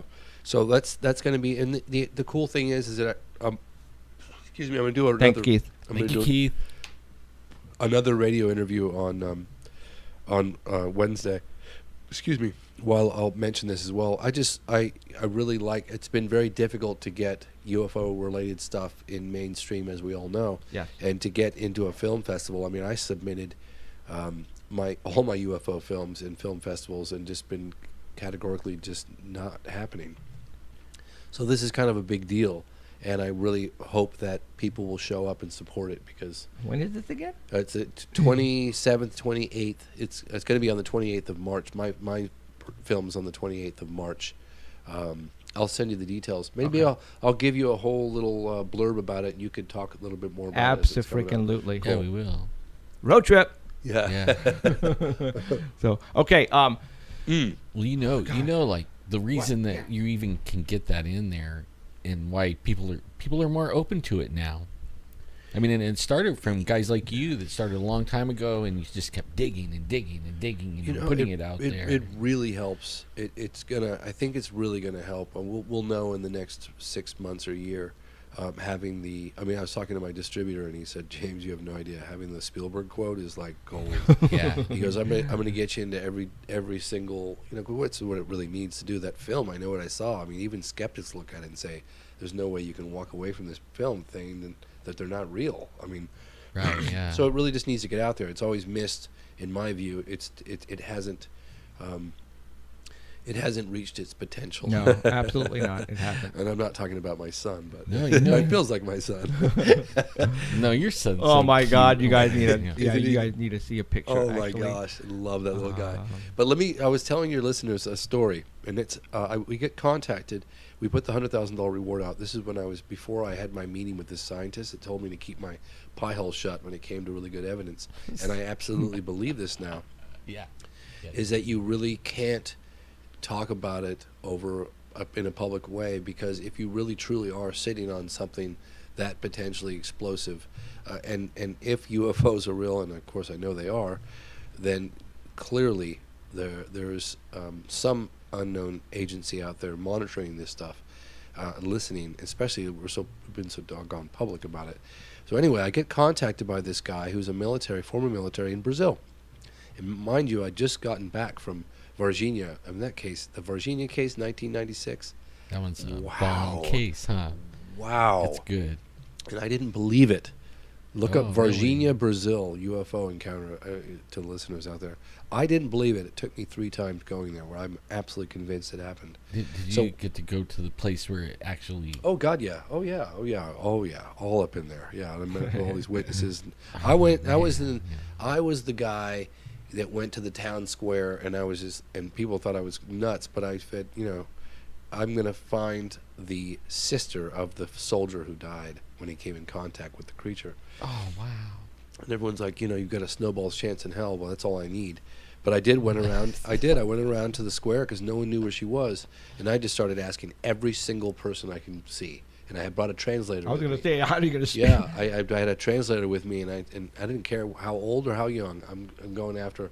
I found an old man that led me to another person, that led me to another person, that led me to another. I have the whole thing on video, like driving around. Oh my God. And we And finally you came don't know across. if you're really going in there. We or don't know gonna where the get hell I'm mugged going. or No, none of whatever. the above, man. And we're going around, and I had some locals with me, and then I had some non-locals. David West was right there with me. Oh man. And we eventually show up, and we find her. It was insane. We find the witness, and it was an area of Brazil that you just felt like. I mean, first of all, we had a van with a bunch of gear, and we felt like we were being just eyeballs. You just feel like you're being looked at. And from they all don't around. trust you. Yeah, right? you just feel like, and they don't know who the hell I am, and she's been told to shut her pie hole. Right. Because we later found that out, because she was quite vocal. I mean, can you imagine your brother dies, and your brother's dying in the hospital after coming in contact with this creature, and the brother tells you a little something and then dies? She was just, I mean, that's her little brother, man. She was not going to have anybody tell her to stop talking. So she was very vocal about what happened. And her husband initially had his shirt off, this big guy. He had his shirt off by the door. It was really hot. and he's kind of a scary looking character. And he took one look at us, and he didn't want anything to do with us. You could tell in his eyes that he wanted this story to go away, and he wanted us to go away. But I said through the translator to the woman, I said, we're here to get your brother's story out. We're here to get the truth out.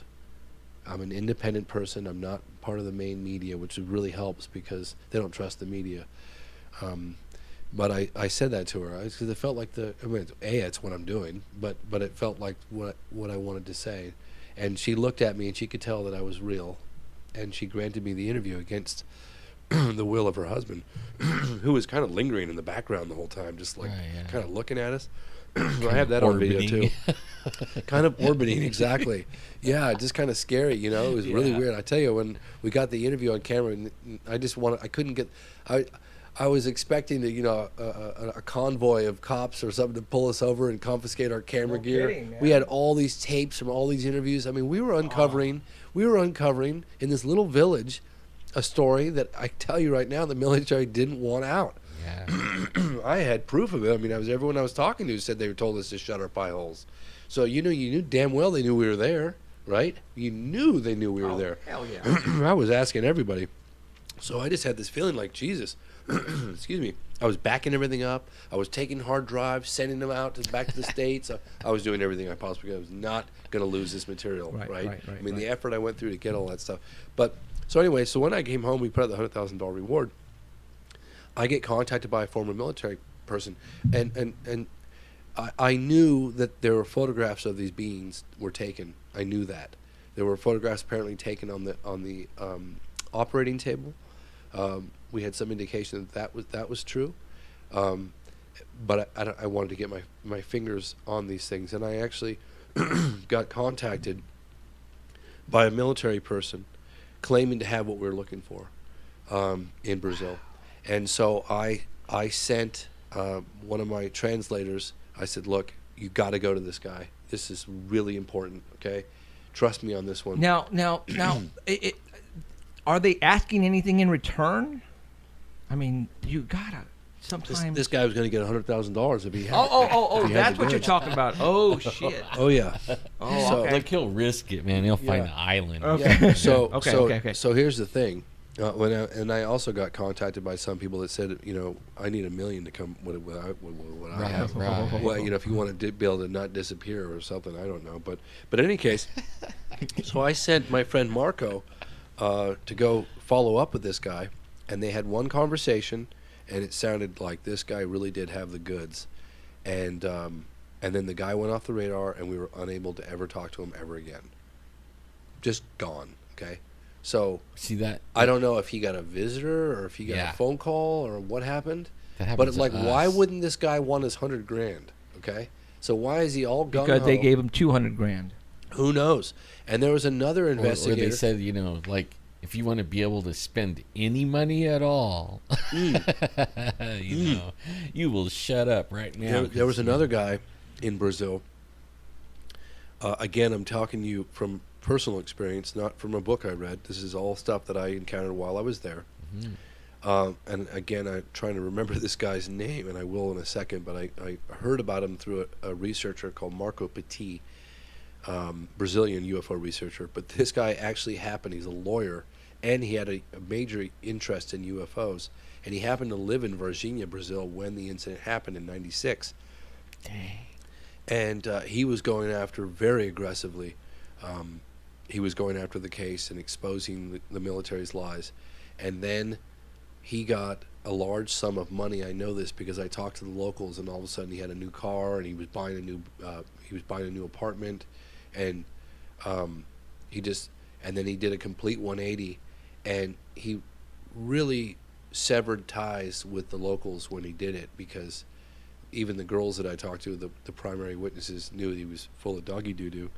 But he just did a 180, and he clammed up and never spoke about it. And there was, another UFO investigator, quite well known, who disappeared altogether, gone, just vanished off the face of the earth. So whether this guy got paid or who knows how they do it in Brazil, but It kind of is like the way they do it all over the world. Yeah, I mean, you know. probably. I mean, so, you know, if let's just say the doctor that performed, or one of the doctors that performed the autopsy on these creatures, and clearly, you know, took a couple photographs. I mean, we didn't, in '96, everyone didn't have, phones in their cameras. I mean, we barely had cameras in their phones. What if they all died? Well, I mean, if the cop died. Well, the cop handled it. Yeah, you know, it's one of my regrets is that the guy that was in the driver of the car, she gave me the sister who lost her brother who handled this creature, and I say creature because I can't, you know, I don't know. Right, it was just a creature. I don't even know what it looked like. It was like 4 feet tall and had oily brown skin and big red eyes, really big red eyes, no hair, no genitalia whatsoever, as far as I could tell. It was quite weak, and it had ridges on the forehead, like big ridges. That's the way they described it. It was very oily and weak, feeble, not doing well. But the driver of the car, because there was two, there was Marco Chirizi, which was the soldier, and then there was a driver, and the sister knew, 'cause it's kind of a small town, knew the driver, and she said, "I need you to go find this guy. Here's his address. I need you to go get him to go on the record because he's never gone on the record about my brother." And I ran out of time, man. I didn't get to do it, and I feel like that was a huge element. And I feel like I need to go back to Virginia again. You know? I didn't have the time, man. I was there for like, you know, I mean, I really. You need idea. a couple of $1 million, dude. You know, I need to be there for a significant amount of time. I need to be there for 6 months. Yeah. To be honest with you, and maybe even 6 months to develop the trust, and to get, you know, this is. Aren't you afraid? Yeah. Sometimes I bet. Yeah, I mean, I tell you, there was a not just because in Brazil, I'm talking about afraid because Oh, of you what mean you're like- doing, man. All the time, even here, afraid? Yeah, I mean, well, you know, I only got spooked. I've gotten spooked a couple of times, and I feel like unless I had the definitive proof that I shouldn't have necessarily be afraid. Right. I'm not like a number one witness, Right. so they don't have that to worry about. They can easily, you know, discredit me or whatever. But if I did come across a really significant piece of evidence, perhaps it was filmed footage from the United States Air Force taken from a number of different events over the years, or if I did get a hold of the photographic evidence of these creatures, then I would be paranoid. Yes, very. Okay. And I wouldn't talk about it at all publicly. I'd have to figure out how to you know, get it out there in a way that's going to minimize any, you know, risking myself or anybody else, really, because they really don't want that stuff out. Trust me. No, Yeah. I know. Yeah.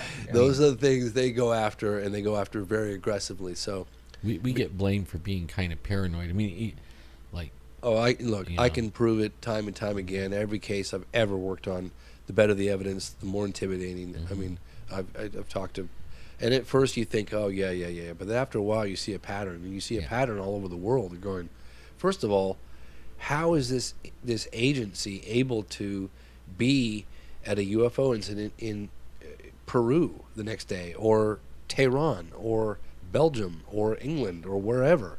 You know, how are they like? What do they have? Like is there a white courtesy phone that someone calls these people and says, hey, you know, they're monitoring what's going on clearly. I actually think it's some of them. You know what I mean? And they Well- actually they intimidate our government and every other government. And Well, you know, You know. look at Stephen Schiff. You know, that terrified me, to be honest with you. That probably terrified me more than anything else, because Stephen Schiff was a congressman from New Mexico. It was, I think, 95 or 96. And I was watching, believe me, very carefully, because he was really accusing the Air Force of lying, and he was doing so quite publicly. Look up Stephen Schiff, Congressman, New Mexico. And I remember sitting on the sidelines going, oh my God, this is amazing. This guy's calling the government out. Yeah. And he's saying, you guys are sending me on a wild goose chase when you know damn well that the evidence isn't here, and you're sending me to the General Accounting Office, then back to the archives, the Air Force. Like, you're giving me the runaround. I know the runaround. And so he was saying, he was like, these guys are full of doggy doo-doo. And he goes, and why the hell would they fly a weather balloon under armed guard? You know? And he's bringing up all these key points. And I remember thinking, wow, man, this is incredible. Like, this is unbelievable what's happening. We're actually getting some traction on here, and he's demanding answers for Roswell. And this is right before the time when we had the 50th anniversary coming up in '97 for the Roswell, and it was right before that was happening. It was getting that movie had come out, Roswell. It was getting a lot of attention, man, and it was really getting some traction. And then he gets cancer and dies. Yeah. You know, and apparently I've talked to Don Schmidt, and Don Schmidt said that he spoke to Stephen Schiff's doctor, and Stephen Schiff's doctor had revealed that Stephen Schiff felt that he was taken out. They took him out. Absolutely. That's what Stephen Schiff told his doctor, apparently. I have not spoken to the doctor personally. That's what was told to me. Now, you said he died of cancer? He got cancer and died. What type, you know? You know, I don't know. But one of my things on my agenda is to contact the Schiff family and find out how they feel, and if he revealed anything to them. Mm-hmm. I need to get to Nancy Reagan. I mean, there's so much stuff to do, you guys. Like, it's just insane. You know. We know Nancy. I'll give her a call tomorrow. Yeah. Well, Nancy Reagan, I want to get to Bill Clinton. You know, and the problem with Bill Clinton is that, I know he's looked into UFOs, and I know he's done so quite seriously because I interviewed that guy, Webb Hubbell, who wrote the book Friends in High Places. And Webb Hubbell told me that Bill Clinton asked him to look into who killed JFK and are UFOs real. And he said that Bill was dead serious. And he said that they were not happy with the answers they were getting. So the president of the United States was getting the runaround. They're not in the know at all. And I'm also really curious too, because when I was investigating the Phoenix Lights case, I was at a cocktail party, and so sorry if your listeners, my nose is stuffy. I was at a cocktail party, and this girl came up to me, and she's like, "Oh, I understand you're investigating the Phoenix Lights case." And this was like in '98 or I think '98, so it was like a year after it happened, maybe a year and a half. And I said, yeah, I'm here to find some additional witnesses and that sort of thing. She said, my boyfriend, wasn't her husband. Oh, maybe it was her husband. Her partner. I don't know if they were married or not. She said, he was at the base. And I said, the base? She said, Luke Air Force Base. He was there that night. You need to talk to him. So I came over to him, you know, and introduced myself. He was standing out on the balcony of this party, having a beer. And he just literally looked at me and didn't even say a word, man. Turned around and walked away, okay? Just, that was it. So I was like, well, you know. That went okay, well. that went well.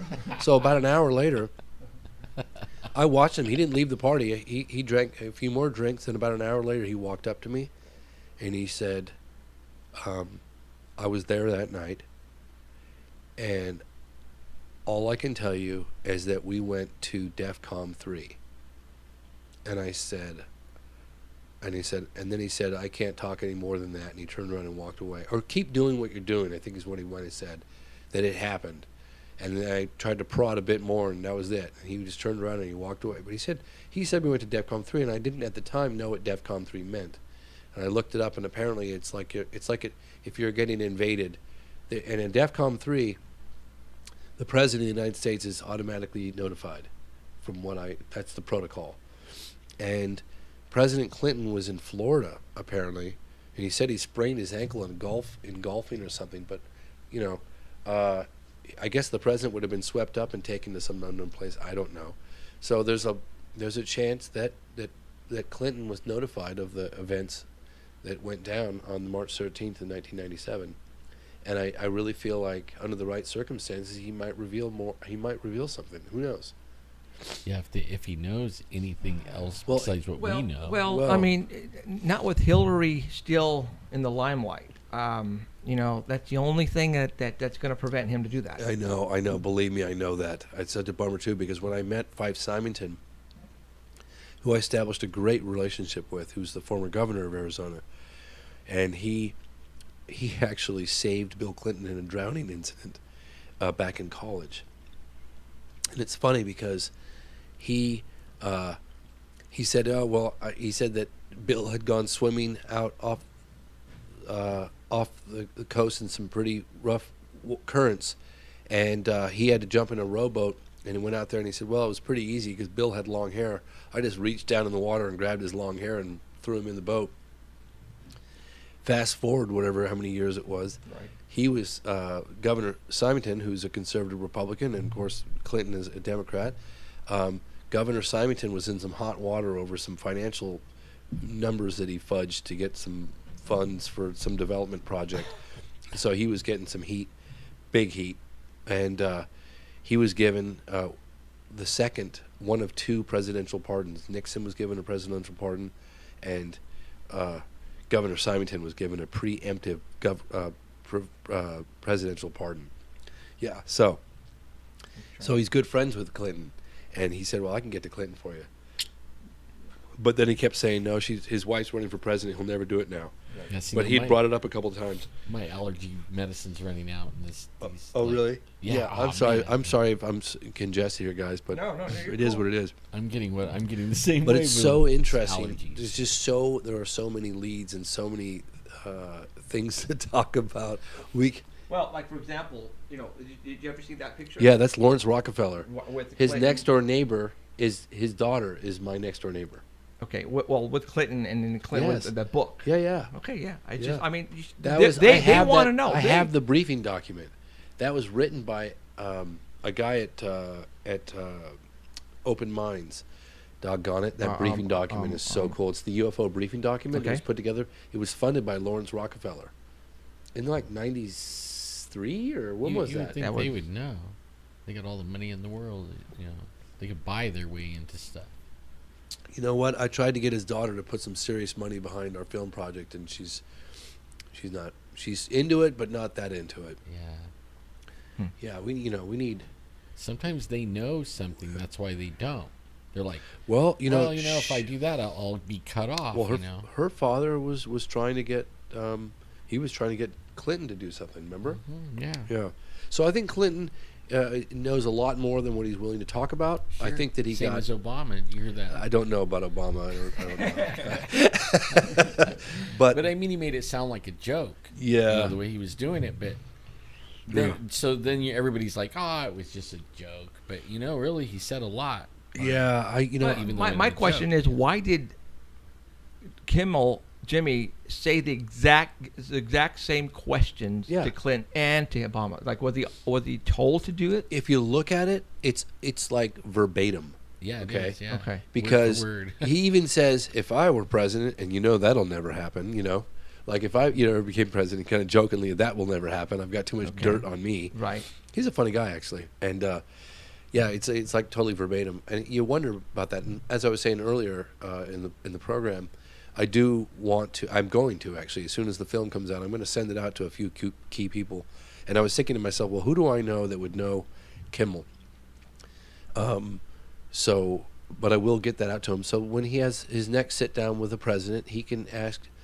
Screw that. He's going to have you sit down on the chair. We can have some. Well, I want him to at least have to ask educated questions because, and I've gone up against some skeptics, and I've gone up against. I even went up against what's his name, the colonel that wrote the UFO book. He was a colonel, I think, in the Army. Oh God, I'm looking at his name right now, and I can't say it, but he believes that his position is that UFOs are real. John Alexander. UFOs are real, but there's no cover-up. And I'm going, What? how do you have that position? Like, what are you talking about? And he's like, well, you tell me whether, and I got into this debate, and I could say, well, look, there's this case, there's this case, there's this case, and I know this to a fact. You cannot tell me otherwise because I personally investigated, I personally spoke to the witnesses, and I personally knew that the evidence was confiscated, never seen or heard from again. So you can't sit there and tell me that. It's just simply not true. Right. But anyway, yeah, sorry. Where was I? I don't know, but we got 3 minutes left of music. Oh, okay. So what Well, do that you was a want to quick tell 30 everybody minutes, within huh? 3 minutes? Um, But James, I want to thank you big time, Yep, and me too. everybody, just to And- let and everybody tell- know that the reason why James is actually here tonight is tomorrow we're starting to shoot for the TV show, and James Fox is going to be our first episode on the Fox network here in California. Well, I will say this, that I do appreciate your guys' support tremendously, and I get invites all the time, and I only make exceptions for you and like 2 other people, and that's it. Well, Dave, tell Dave when you see him that I said hi. I will definitely do that. And I mean, that guy is so great. I palled around with him for like a week and a half, And don't forget to I mean, share I with your stayed right listeners with him, the letter from Spielberg. Oh, well, You can't do it now, but you can do it at some point. Well, We will.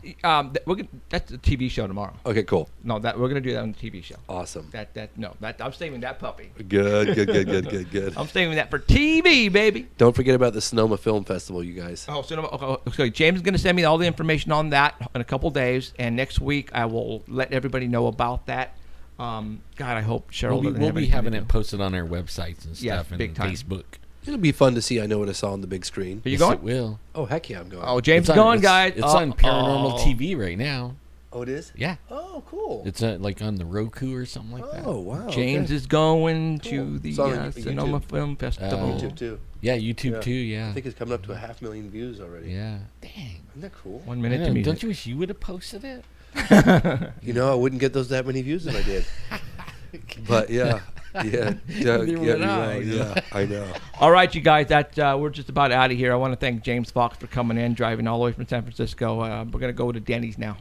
At a high rate of speed. And tomorrow we're going to shoot 4 episodes or actually 5 episodes we're going to shoot tomorrow. James Fox is going to be the first one, then he's going to go home. So I want to thank everybody for tuning in. We went half an hour long, but I'm pretty sure nobody gives a rat's ass because it was awesome. So Yeah. so, Except every whenever you use words like that, Keith's going, oh man, Art Bell is going, oh, I have to hit the beep button again. I had a lot of fun, you guys. We could have talked. We seriously could have talked for 8 hours, right? Don't you think? Easy. Yeah. Well, we used to. We used to come back from a shoot and then stand out in front of the hotel till like 2 in the morning. All right, you guys, this is Jeffrey, James, and Alan saying good night. You guys take care wherever you may be. Remember, keeping the eyes in the skies, and I hope you witness something that you cannot explain. See you next week. Peace.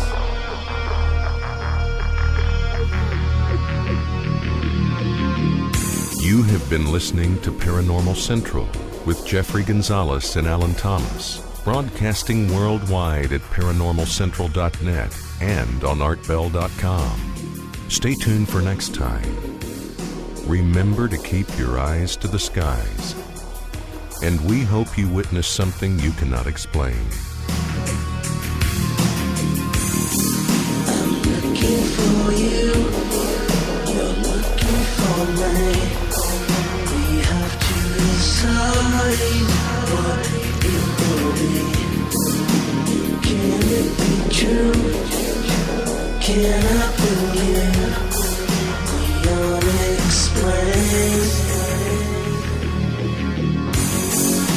Look into the sky, you realize you're not alone.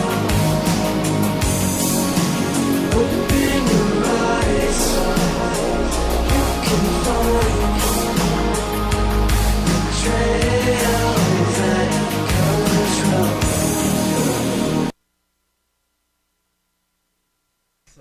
Awesome mix. It was cool. Yeah, who was Man, they wrote that That's song the band. for us. That's my house band. that? Is rocking, man. They wrote it just for us. Yeah. Man. Awesome. Hey, All right. Keith, thank you, sir, so much. For letting us Guys, go that 30 was a minutes. ton of So fun, appreciate man. it. Thanks. All right, we'll see you next week. Bye. That was Art Bell's people. We're Skyping. Awesome. That was so fun, man. Oh, that was great. I'm so glad. I'm glad you don't live far because you could do this anytime you want, you I'm know. glad you guys let me. I No, really but- wanted to ride my motorcycle here, but here's the thing. So I haven't ridden my motorcycle Yeah. since I became a dad because my fiance's like, Oh.